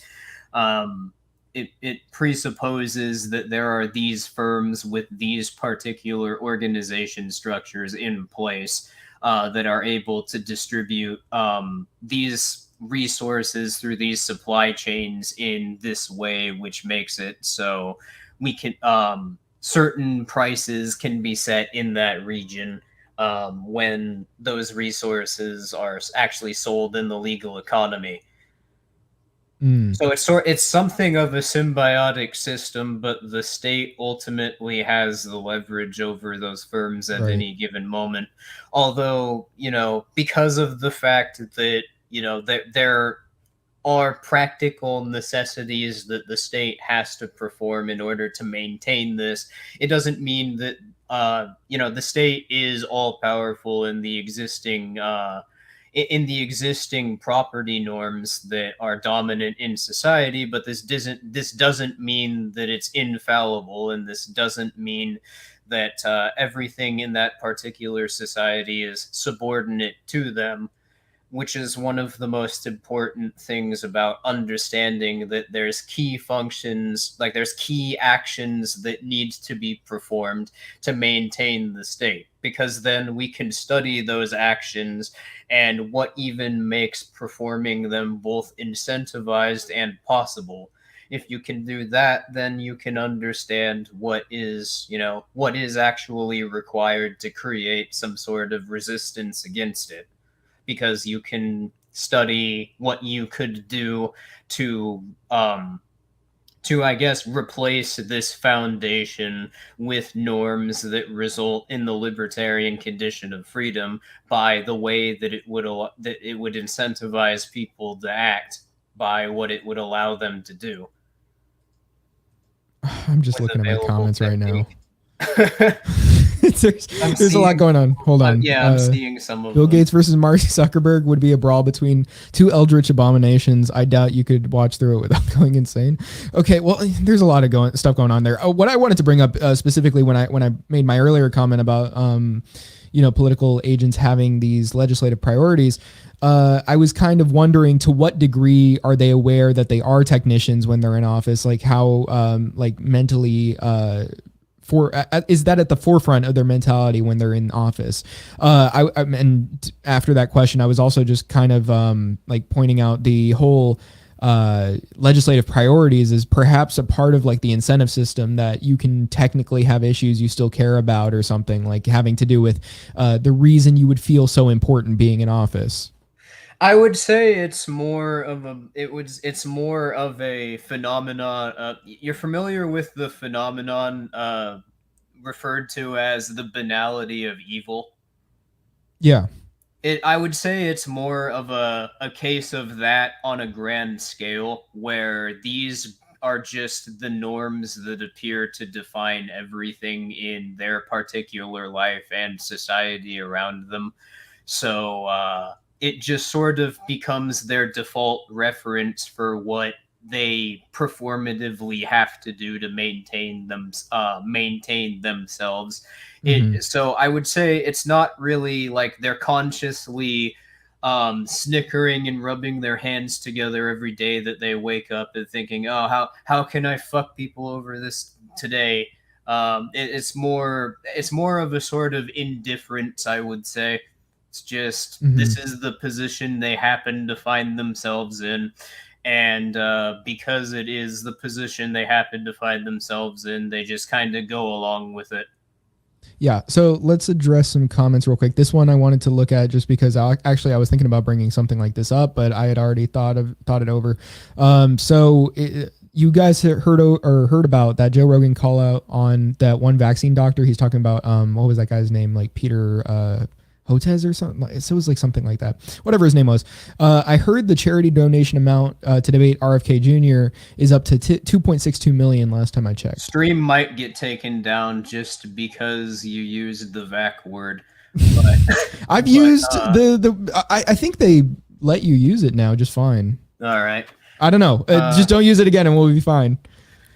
Yeah, well, but I'm not really going to say much about that. I haven't really looked into what Joe Rogan said or the particular person that is being discussed, but I know that there were a lot of opposition, fake opposition personalities being put out around 2021, 2022 that were like making nonsensical claims about the effects of the jab that were just demonstrably wrong, as a means of trying to discredit people actually pointing out like the way that well, I think I have to stop there, but Have you gotten your system rearranged? no. Me neither. No, and I will that is something that like I would squat in an abandoned building with a rifle and like constantly like live looking over my shoulder, that if that's what it took to not take it, because it yeah, it's I know what it does to your system. I was actually one of You'll have to tell me about that after, but yeah, go yeah. ahead. I was just gonna say, if you go back to like early 2021, even late 2020, like we'd already looked at some of the just actually the formula in it, and the way that that affects the how certain genes are like active, are expressed in the body, and I have to stop there, but not good. Let's see. Now I have to start reading the comments to make sure I'm not flashing up something. Trust me, nobody wants to see Elon Musk shirtless. God only knows what he looks like without his pants. Okay. So, no, that's an old one. Okay. Garen commented earlier saying that we should address common counter arguments or misconceptions about agorist class theory. Well, I got so used to saying counter economics that I read it like that. Well, considering that the majority of them operate around the assumption that it's like some sort of principle that assumes all of the same like rules about society that they're assuming. And most of this stream was just dedicated to clarifying why that's the case and what actually emerges out of it. I think we already kind of have, but I mean, we could. I still got some questions for you. Don't worry. Yeah, we could address some specifically. I have no problem. One I can think of right now. Somebody had asked me a little bit ago when I was talking about this with them. He said that he was basically saying like, oh, well, if could anarchy be a possibility today based on like the whole agorist class theory? Okay. Absolutely. Yeah, so actually, when you understand fundamentally the state as an organization model, what we spent most of the stream discussing, what this implies about like the way norms are established, the way it controls society, you can understand the direct path to undermining the state's ability to continue functioning. And it's not only is it possible, but when you understand it, you're going to be frustrated how simple it is. Are you hopeful the next time the state falls? Not only would I say that I'm hopeful, but I would say in a couple of key regards, what's required after because right now I don't know how familiar you are with what's happening like in the financial aspect of the political economy, but there is a great, I know about it. There is a Great Depression style total collapse coming. Yeah. Like it's already at the point where banks are going under, and every time a bank goes under, the state just redistributes all of their assets to the other banks. There's what I mentioned about the wage system already. So the sort of economic and social dynamics that were present that just kind of drove people somewhat organically to associate improprietary organization models as being disrupted by technique that's emerging out of decentralized software communities. I would go as far as to say that at this point, it's an inevitability that there isn't going to be like, I don't know, I'm not going to give any sort of prognosis, but we're already kind of seeing the downfall of the state in real time. And the only real question is, how bad does the transition era have to be for people that are trying to free themselves from the state? Nice. That is actually a pretty good white pill there. Let's see what we have here. I don't know why the Fox is saying I identify as average intelligence. What am I looking at here in the comments? I don't know. There's a lot of shot talk. And I identify as a subgenius, and as such, I demand slack. local market transactions, digital and taxable currency, good stuff. You know, I was thinking about bringing this up at some point on the stream, just like the idea of cryptocurrency. Not that it's just something that people can transact in, you know, that's different than the state's currency, but the idea of like how subversive this is to the banking system when you really think about it, not just like thinking about like, oh, they can't track it and so they can't tax you, but think about like, you know, how they give you a social security number when you're born. You have to get an ID to drive a car. So you have to be heavily identified by the state. And then the fact is like, that's how they really get you, especially when you're getting a bank account and when you're like getting a credit card too. And that's the reason why, you know, people saying that trading cryptocurrency itself is subversive. I wouldn't necessarily agree with that. And the fact that sites like Coinbase exist and are present shows that essentially it can like, to clarify, it is a subversive tool, but the way that people are understanding how it is subversive is flawed. Mm-hmm. A lot of people are assuming if they just trade with it, you know, for food or whatever, that is in and of itself an act of subversion, but they're not asking any of, you know, that they're not looking at firms that are selling the food. They're not looking at them as internal systems and what exactly requires them sustaining themselves. And if you look at the function of the white market, while it is able to coordinate, there essentially is this essentially, like, if you're trading cryptocurrency, you'll notice that its market value is measured against the US dollar, or is measured against the local fiat currency in the particular area that it's being traded. Well, this is because it's not really, like, the act of trading it isn't really using it as money, because the norms in that society can only allow for that particular fiat currency to be the medium of exchange, because of the artificial costs that the state exerts over people that make them have to use it through the defense of property titles, and the artificial costs they can defend by doing so, by, you know, essentially unilaterally dictating what's required to get, you know, this legal property. So cryptocurrency is a subversive tool, but this was noted even by Satoshi Nakamoto in, you know, the papers of Satoshi. It's not supposed to be subversive in the sense that you can just start trading with it and create competing economies, because there can't be a competing economy to the existing political economy. It isn't something that emerged because people, like, organically, because people wanted it to. It emerged because it forces people to associate through it, essentially. So cryptocurrency is a subversive tool in the sense that next time the political economy were to collapse in a Great Depression style collapse, when the dynamics of money have changed to where something like what Austrians refer to as commodity money becomes the dominant norm in that particular, like, in those particular networks of people using commodity money,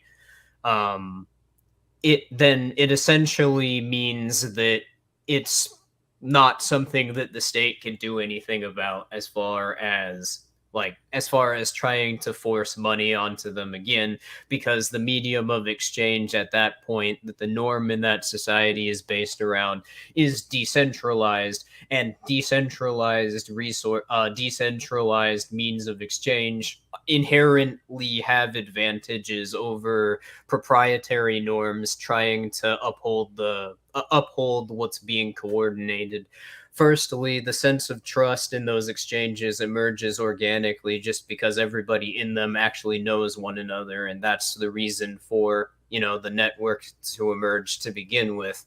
Whereas if you're going to a proprietary organization, the sense of trust is just that organization continuing to maintain, the interactions between the two parties having to go through it, which itself implies there's something outside of all of their control that's making them have to go through it.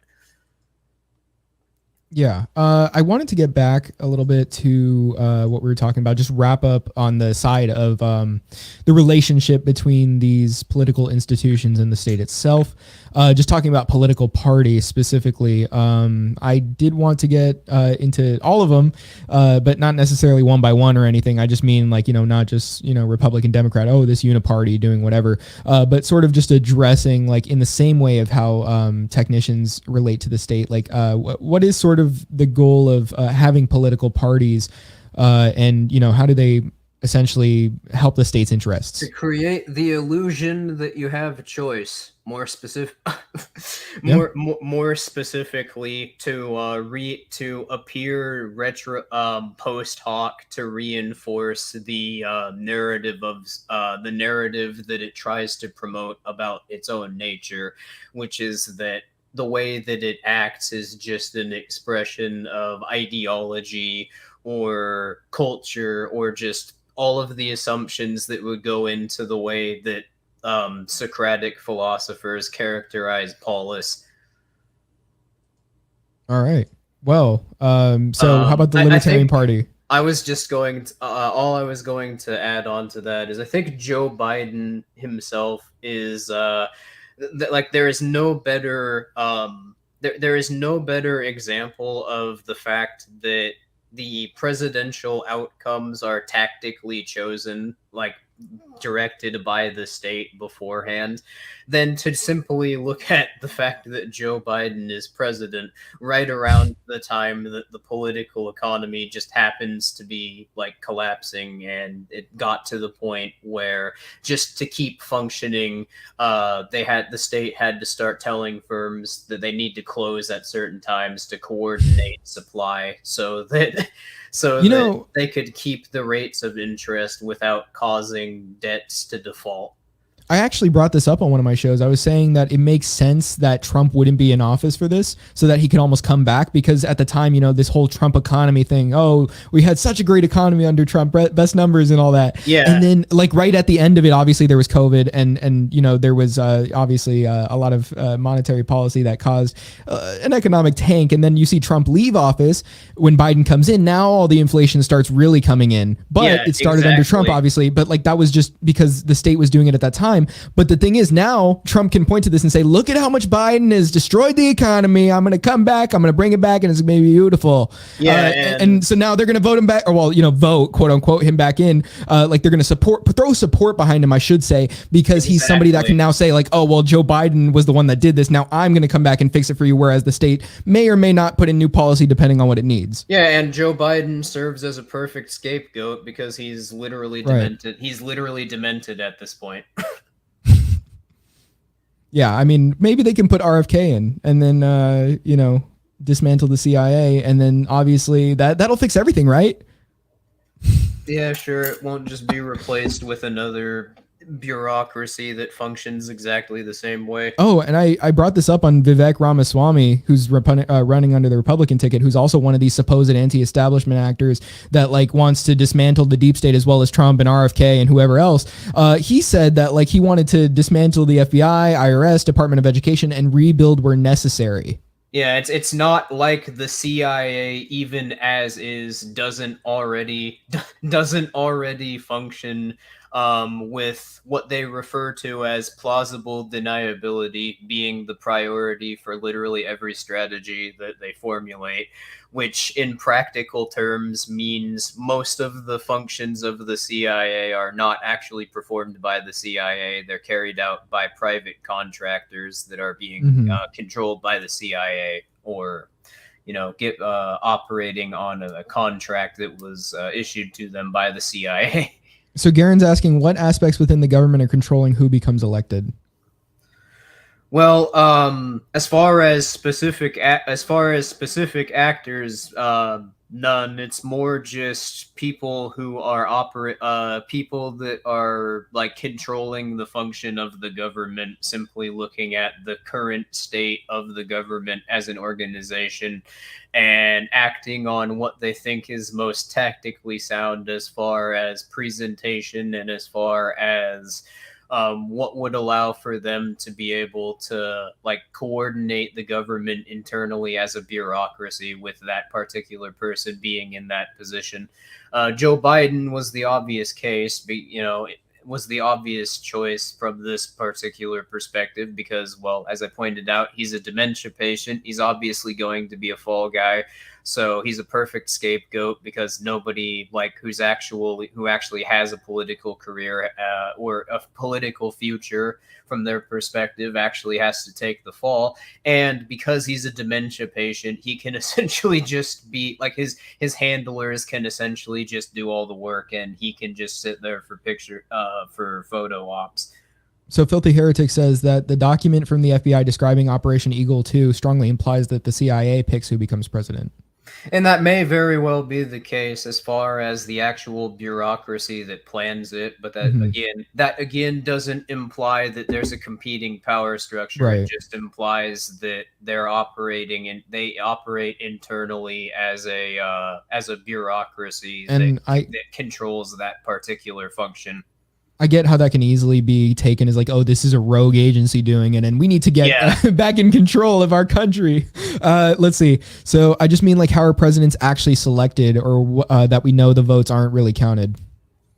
Well, I would have to look at the documents for Operation Eagle 2 because I have to be perfectly like upfront. I'm not exactly sure which agency or which internal bureaucracy is dictating the process, but with what was already established and the fact that the FEC is itself a function of the government, and election results and the narrative around elections are all coordinated from organizations that are controlled by or are themselves directly political institutions.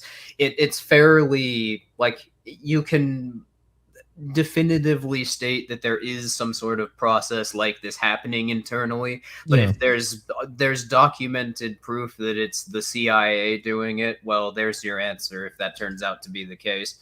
So what I'm going to say, I mean, like, it seems like that's another point of leverage that the state has to basically control the narrative and control, who's in office and in what position of power.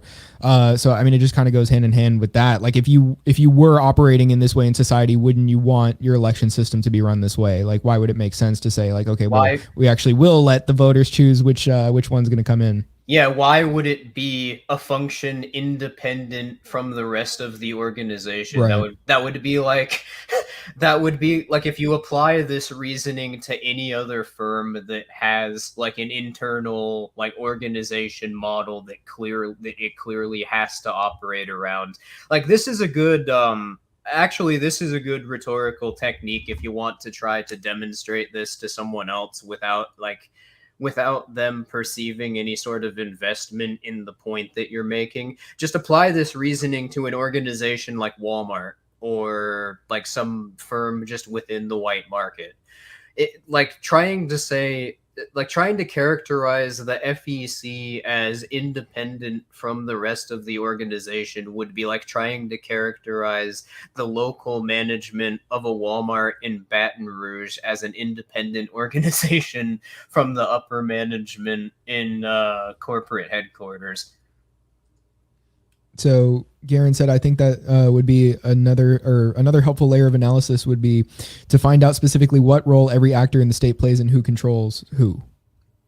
Yeah, I don't disagree that would be another helpful layer of analysis. To be able at least presently to name specific names. Right. But the problem with that, the problem with basing your claims on that approach is sort of what you were pointing out just a moment ago, that this would allow people that are trying to make claims about the state to say, oh, well, if you got rid of the CIA, well, then this would cause the state to function differently because that internal function would be gone. That sort of implies that this power dynamic is something arbitrarily created, like within the state. So then it suggests that there is like an internal political solution to that problem, and there isn't. And that's kind of that's the difference in my approach and why I'm taking the particular approach that I do. I don't need to name specific names. I can demonstrate that this is happening just based on what the state has to do in order to see this being carried out. And I can point to specifically why that has to be the case. Yeah, and I think, well, not to assume Garen does this, obviously not, but like people that are very tied up in, you know, the newest narrative of the state will often point to like specific actors and like who's doing this, like which person, as opposed to like looking to it as like, okay, well, what propaganda is going to be pushed based on what this person is saying. Yeah, and when you start taking that approach, it stops mattering who is actually in that particular that particular role within the bureaucracy, because the bureaucracy is there to serve as a function gamified by what the state has to do to sustain itself. Right. So I did want to get into, I mean, again, back to the state's organizational model itself. I had a few questions based on that. First of all, is the state always incentivized to expand? It depends on what you mean by expand. Right. I don't think, as I mentioned earlier, I don't think that the state really can expand power, or that power can be something that's expanded. Power is just simply the way that particular social dynamics are expressed within like the particular group being studied. And as I mentioned, what this would imply about politically defended property norms is that they are themselves an end, and the state's goal in setting them up is to create the conditions that allow for them to be the base norms that everyone else in society has to operate around, so that they can control the way property works, and therefore the money people use in order to create a tax scheme. But as far as like, I suppose it would just depend on the specific subject that you're asking about. Yeah, because I'm not talking about like law specifically that it passes. I'm just saying sort of like growing its control within a society, like its ability to enforce rules themselves, like, or the enforcement itself, I should say.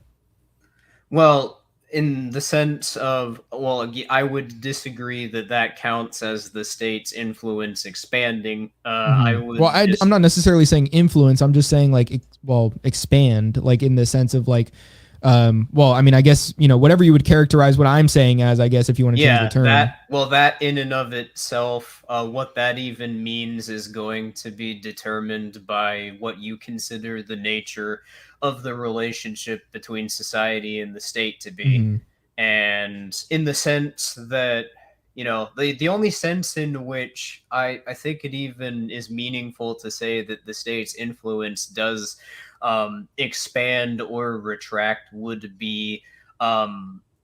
just be the specific areas that the state is trying to set up economic districts for, and the sort of presence that it's able to establish in those areas. And that's ultimately just going to be based on the resources there that it's able to appropriate. It's the reason why a lot of rural areas in the US, for example, don't even have police departments, because it's not really cost effective to operate one in those areas. Yeah.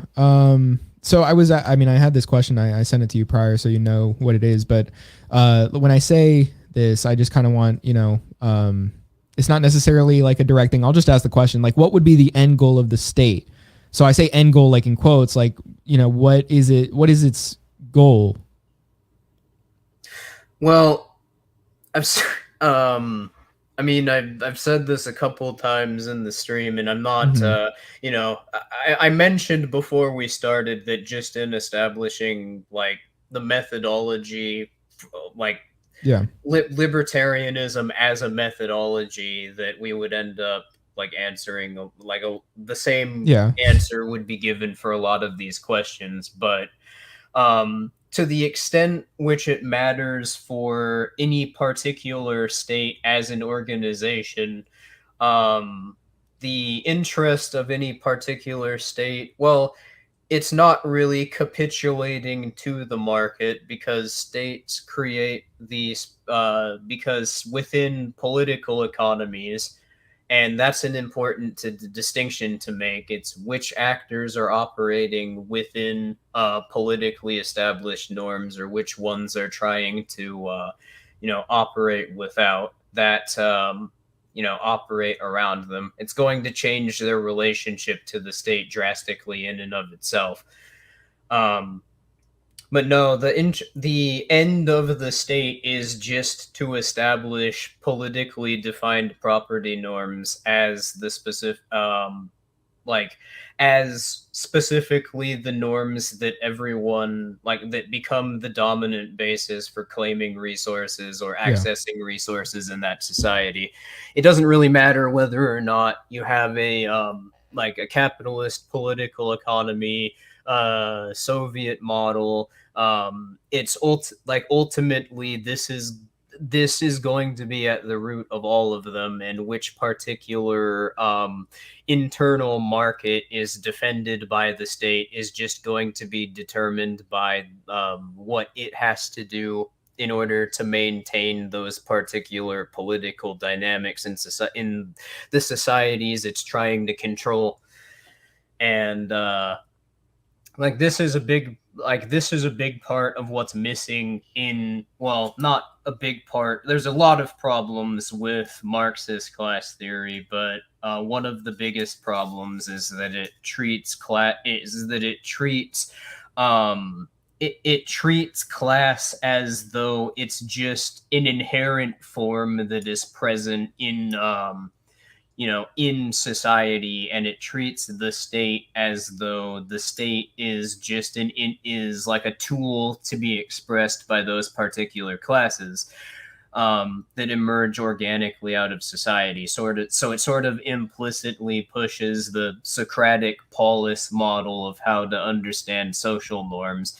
And I think we've sort of definitively shown the problems with that throughout the stream, and it's one of the reasons Yeah. I would be critical of that particular class analysis. Not that there isn't, that there obviously is a class analysis. Yeah. It's just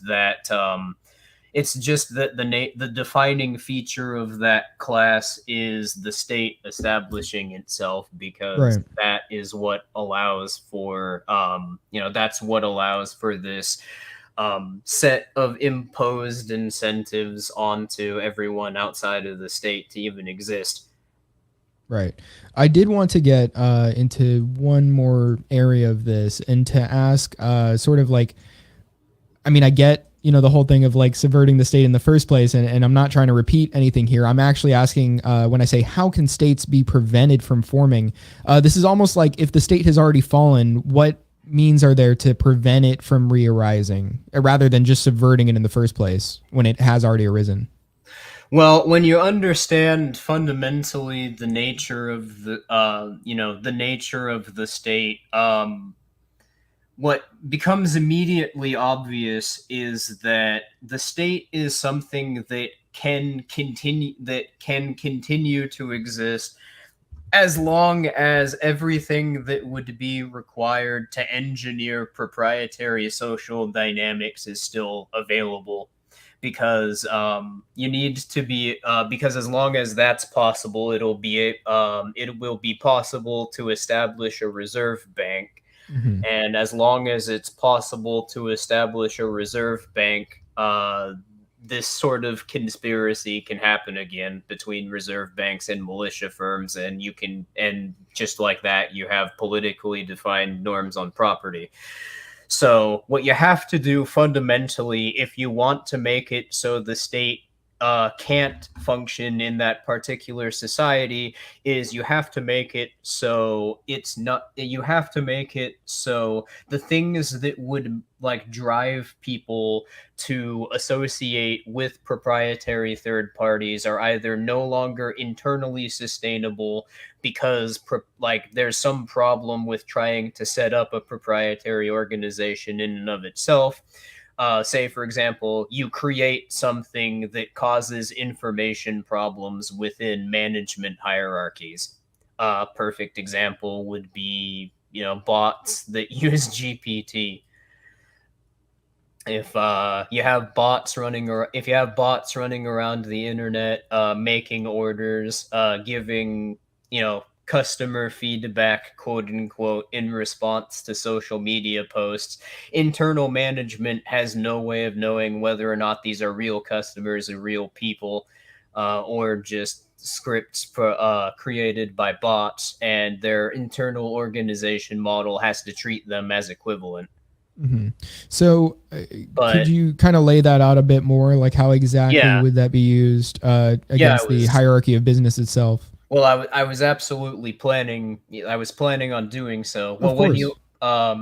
when you understand fundamentally that when you understand fundamentally that that the ability for firms to operate as they do in the white market is gamified by the defense of political property norms and the planning of the medium of exchange in that society, what this implies is that the organization model that itself that they're coordinating around emerges out of an artificial sense of incentive or risk that wouldn't be present, either because functions that are key in operating, that are present because of politically defined property norms wouldn't be without them, or because it externalizes some key cost that would go into making this possible in the first place.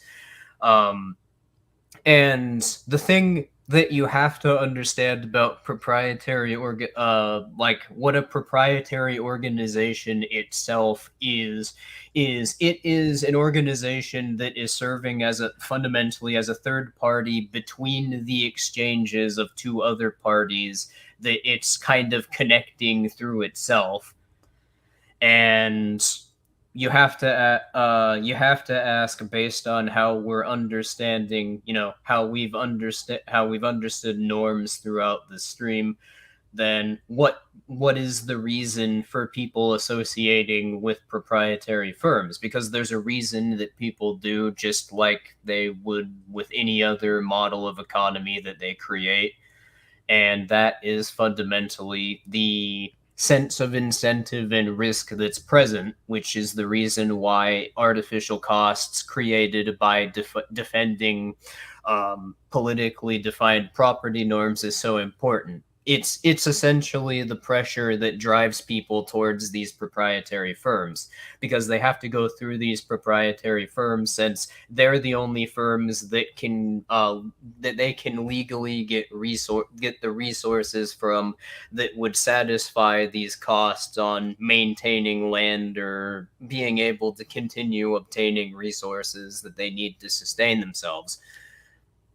So what you need to undermine in order to undermine the state's ability to continue functioning, the best approach, I would argue, is that that you could create tools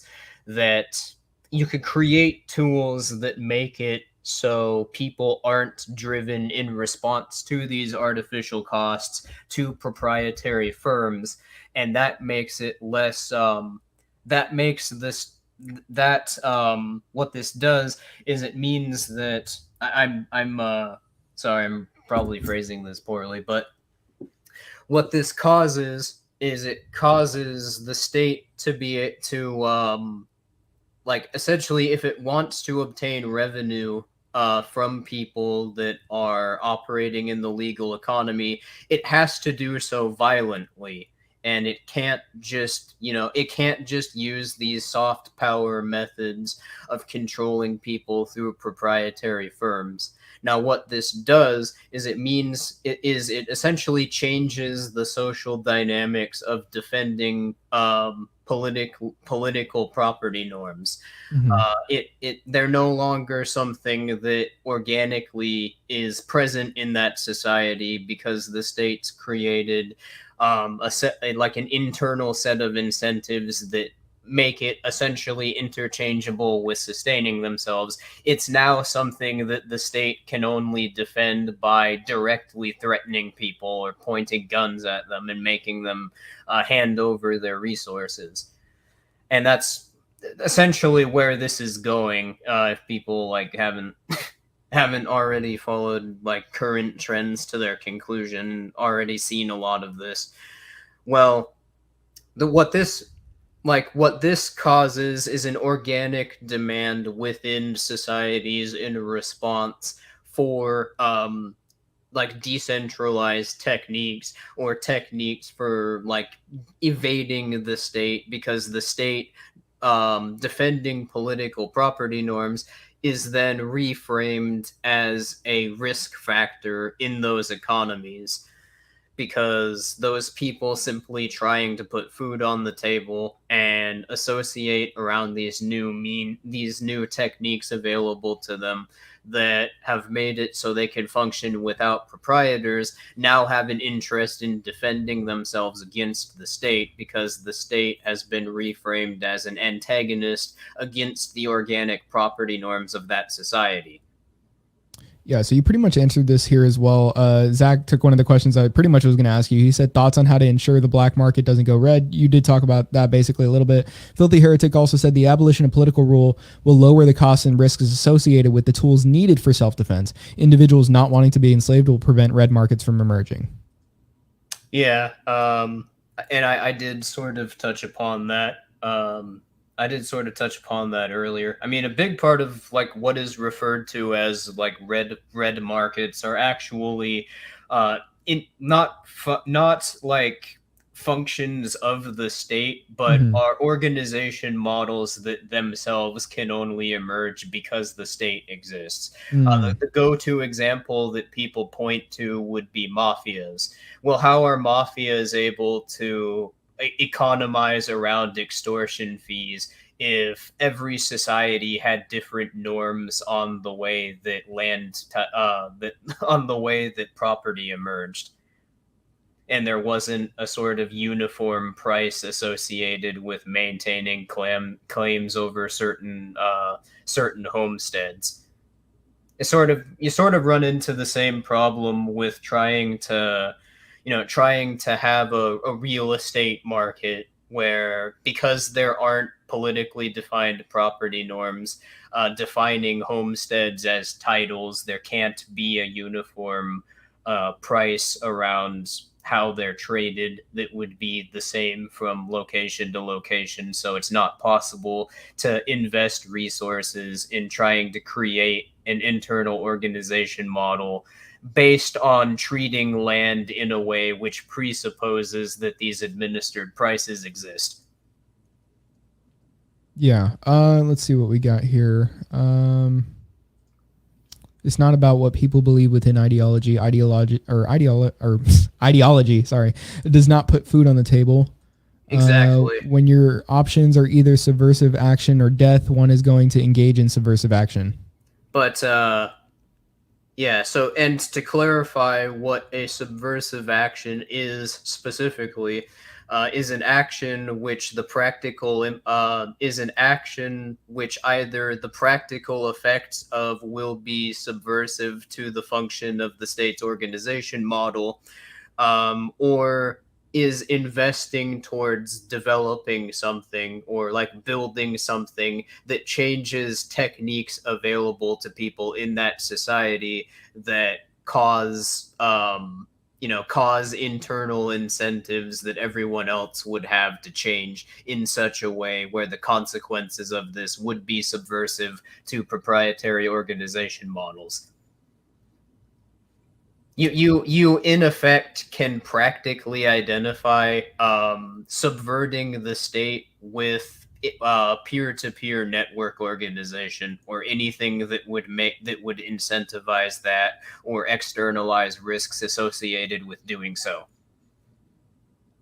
Anyway, I was just gonna say for the people in here because I was commenting down there, they're saying they like the show already. Guys, if you want to come to the Discord server, I actually have it linked in one of the recent videos over here. It was the one that I did with it was Libertarians React to Ron DeSantis 2024 campaign. But if you actually don't want to go to the video for whatever reason, just DM me on Instagram at Civil Offense, and I'll DM you the the Discord link so that you can come in. Yeah, we didn't even touch upon the implications that this understanding of norms in relation to ethics implies about property and how that is different from the way ANCAPs approach the topic. That is because I saw somebody refer to I don't know if they were referring to me, but we're talking about quote unquote right libertarians. No, that wasn't about you. That was Justice. Okay. Let me find that. That was like way up there.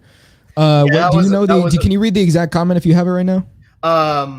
I'm not looking at the stream on YouTube. I just saw you pull that up earlier, and I wanted to clarify that this does not result in a defense of the Lockean understanding of property norms, because he's not thinking that you're saying that. Yeah, property would be defined by actions performed that went into establishing something that's being referred to as property, which would mean that the libertarian understanding of property would consider, would frame private property as a politically defended property norm, because it's defined by legal title rather than active homesteading. Yeah, so that was him saying right libertarians love to fantasize about antagonizing individual political actors. That was in response to Ignis. Yeah. Without doing anything to challenge the state. I had a bit of an RFK moment there, choking on my I don't know what was going on. Yeah. As Owen Benjamin likes to say, was eating too much box. So. But yeah, I just wanted to clarify that because I didn't know if that was like how clearly that was established. You do get a fundamentally different and radical understanding of the nature of societies themselves when you understand libertarianism as a methodology that would lead one to butt heads with the way ANCAPs try to approach the topics, but not as though you're making antagonistic claims to what ANCAPs think they want. It's more this is a better way of understanding what this actually is that's being talked about. Yeah. I think it would definitely be good to have you talk to Ashton if we're going to do another ANCAP versus Agorist episode, because we had one where we were doing it with Garen, Ashton's Ignis. So if we're doing one with Ashton again, or Ignis, it would be good to do with you, because I feel like you're able to explain it in a way that maybe we would have a different kind of debate than just him and Garen again doing it. Let's see. Yeah, for sure. Our ANCAP's kind of retarded. I wouldn't say that. I would say it's more of I would just say it's a stepping stone that a lot of people, Yes. Yeah, a lot of people, because I used to be one myself, and I sort of intuitively understood the state in the way that I'm describing, but there really aren't any frames of reference that I could point to that would just lay it out plainly. A lot of this is like I mentioned, a lot of this was inspired by studying the work of logicians that I came across over the years. So it's a narrative that I kind of had to put together myself a bit, but I think creates a pretty comprehensive narrative of the subject that could be demonstrated to be valid in comparison to others. So I wouldn't say they're retarded or like stupid at all. It's just that a lot of people, like, these people are approaching a topic that is underdeveloped and are just using the tools available to most people as context to try to understand it. And I've brought up this term before. I mean, I like to say the word socialized statism. Like it's almost like they, and Garen even said this in the last chat or in the last live, that he was saying that a lot of quote unquote anarchists like to bring up these statist institutions as sort of a fix for, you know, an anarchist society. Like they're so ingrained in it that, you know, pretty much their only option mentally is to say like, oh, how will I regulate crime? Like how would we regulate crime in a free society, even though it's not really a free society if you're putting in these same statist mechanisms? Well, that's one of the implications of not understanding what you're claiming as a Right. competing understanding of how to even approach what a society is.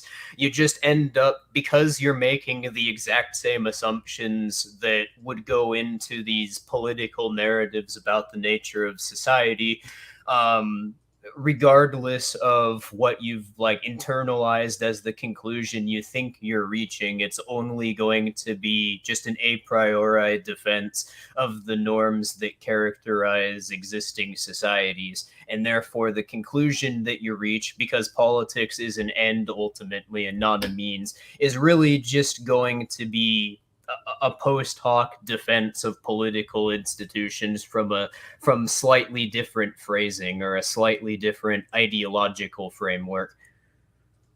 Garen says that a lot of ANCAPs understandably have the impression that being critical of the ANCAP movement results in being critical of property rights, anti-statism, and the Austrian methodology. And as I've demonstrated throughout this stream, no, it absolutely does not. Actually, if you take Austro-libertarianism to its logical conclusion, it implies a criticism of capitalism as a type, as the specific property norms that would characterize that kind of political economy.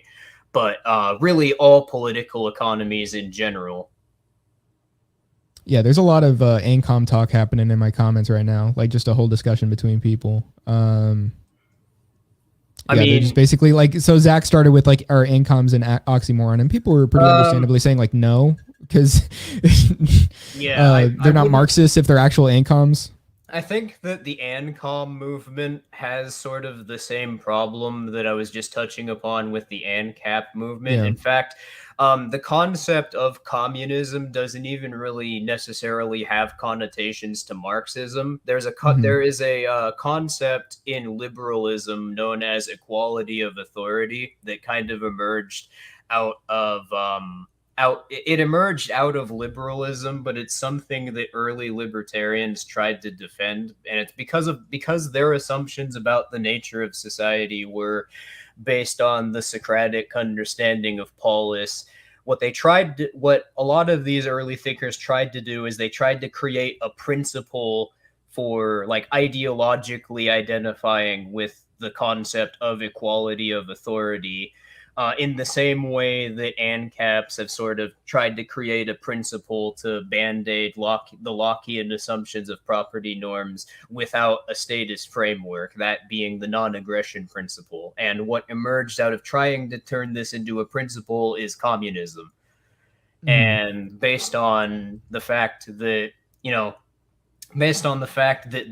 this equality of authority in and of itself is another concept that has a bunch of baked-in assumptions about the nature of action, I would have the same criticism of it that I would of the non-aggression principle. These are emergent properties of how people act, and in the case of equality of authority, equality of authority is a defining feature of the libertarian condition of freedom, which is an end that is met as the result of performing specific means.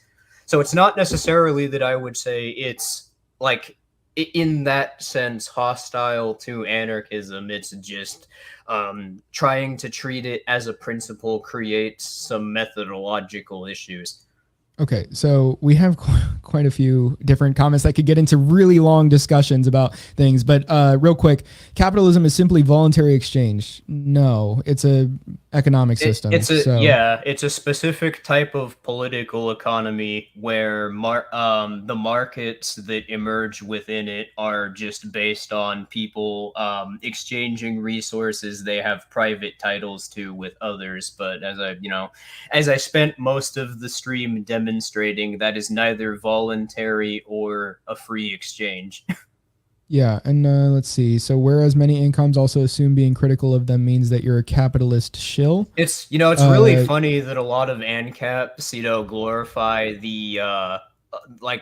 points to and glorify the Killdozer event, as you're familiar with, yeah, because the events which actually led up to Marvin Heemeyer building the Killdozer, I mean, is actually a perfect example of the defense of private property being used in an aggressive context, yeah, because for sure. because that's exactly what put him in that situation. It wasn't it wasn't the state setting up a political institution there or acting through a political institution.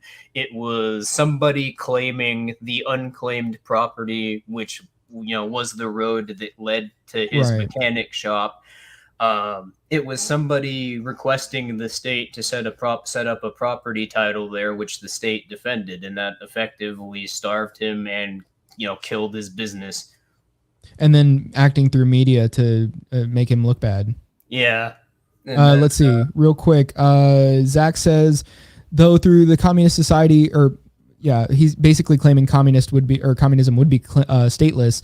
So why call oneself an ANCOM when you can simply refer to one as a communist? And the Fox says communists aren't stateless. Well, I mean, there's well, ANCOMs, but I yeah, wouldn't I don't identify with the ANCOM movement, and I just explained why. I'm not necessarily antagonistic to it. I'm not necessarily antagonistic towards ANCAPs. I think that I think I would say that these people are trying to approach a problem that they're trying to approach a problem with a lens of analysis that isn't going to work if they actually want to understand it.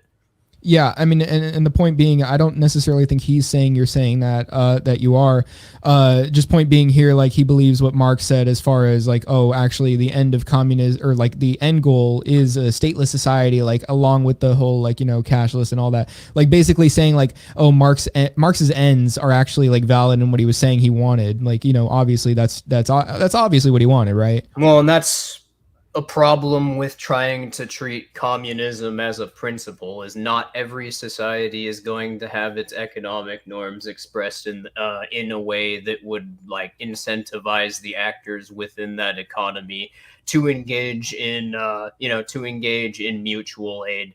Some of those, if there aren't any artificial costs being imposed on them, gamifying their internal incentives, then that's simply going to be an expression of the associations people create with one another, and the technique that they prefer to use, not just what's available to them.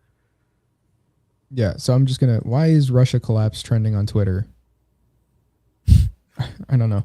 Garen says that it's not a semantic argument. If you want to use capitalism to refer to markets freed from the state, that's fine. There just comes with a lot of major problems in doing so. Correct. He said, no, sorry, wrong one. Like conflating fiat norms and modernity in Yeah, homesteading. I pointed out a perfectly sound methodological issue that trying to treat this as a semantic argument creates. Libertarians are fundamentally characterizing homesteading differently than Lockeans would. Yeah, and then he says because keep in mind if you're going to use that definition, it wouldn't be an economic system or have any specific model or form or refer to corporate titles or contract norms. Let's see. A major step in persuading people on stuff is agreeing on definitions, and a problem is that not everyone agrees on these definitions. Well, the thing with what I'm describing is that it's not that again tries to treat this as a semantic argument. You do not need to be an ideological proponent of anarchism, i.e., somebody who deliberately agitates towards achieving the libertarian condition of freedom. You don't need to be somebody that thinks that in order to make these exact claims about the nature of society's relationship to the state. What I'm laying out here is a methodology that's based on a specific metaphysical foundation that could be demonstrated in a value-free analysis. So, I mean, you could dislike what I'm saying here all that you want, but the only way that that's really going to matter in any meaningful sense is if try to make a counterclaim, point to something that would refute one of my claims, because that's kind of where we're at this point. It's not. Be more Benjamin Tucker and less Tucker Carlson. Yes. Exactly. One last thing, one last chat we're going to take right here, unless there happens to be anything in the midst of this. But like, as far as the arguments go, or just in general, the Fox wants you to explain the valid criteria for making a claim to self-ownership. I had Ashton do that last stream as well, so it'd probably be good to hear the comparison on that. Well, I wouldn't necessarily even like refer to self-ownership because like the way I would characterize property is not based on an a priori principle. It's based on the performative means that went into establishing something that's being considered property. So I wouldn't argue that this concludes with a theory of justice or a framework that tries to justify specific behaviors that people engage in. I would say that this creates more of a methodological foundation for studying power, what Foucault refers to as power relations. And essentially, like, what I would argue is that if something were to be claimed as a resource in a free society, then that would have to be dependent on people being able to act in such a way where they ultimately are, like, if they ultimately are the ones who have a say over the resource that they're acting on, and that's based on their ability to back that up with action. Can you explain what you mean by that, backing up with action? So somebody is claiming a specific tree and somebody else attempts to act on that tree. The person that is initially acting on the tree is able to tell the other person to go away, and if the other person doesn't want to, they can back that up with a demonstration of force, and the norms that are present within that particular society won't penalize them for doing so, or won't exert risk over them for doing so, the initial person making that claim. Okay, so this is just like an idea that the norms should be this way. Well, I'm kind of wondering, what is it? I'm not saying they should be. I'm saying that a free society is a society where property norms are expressed in this way. Okay. So why is that the case? That's the case because this is a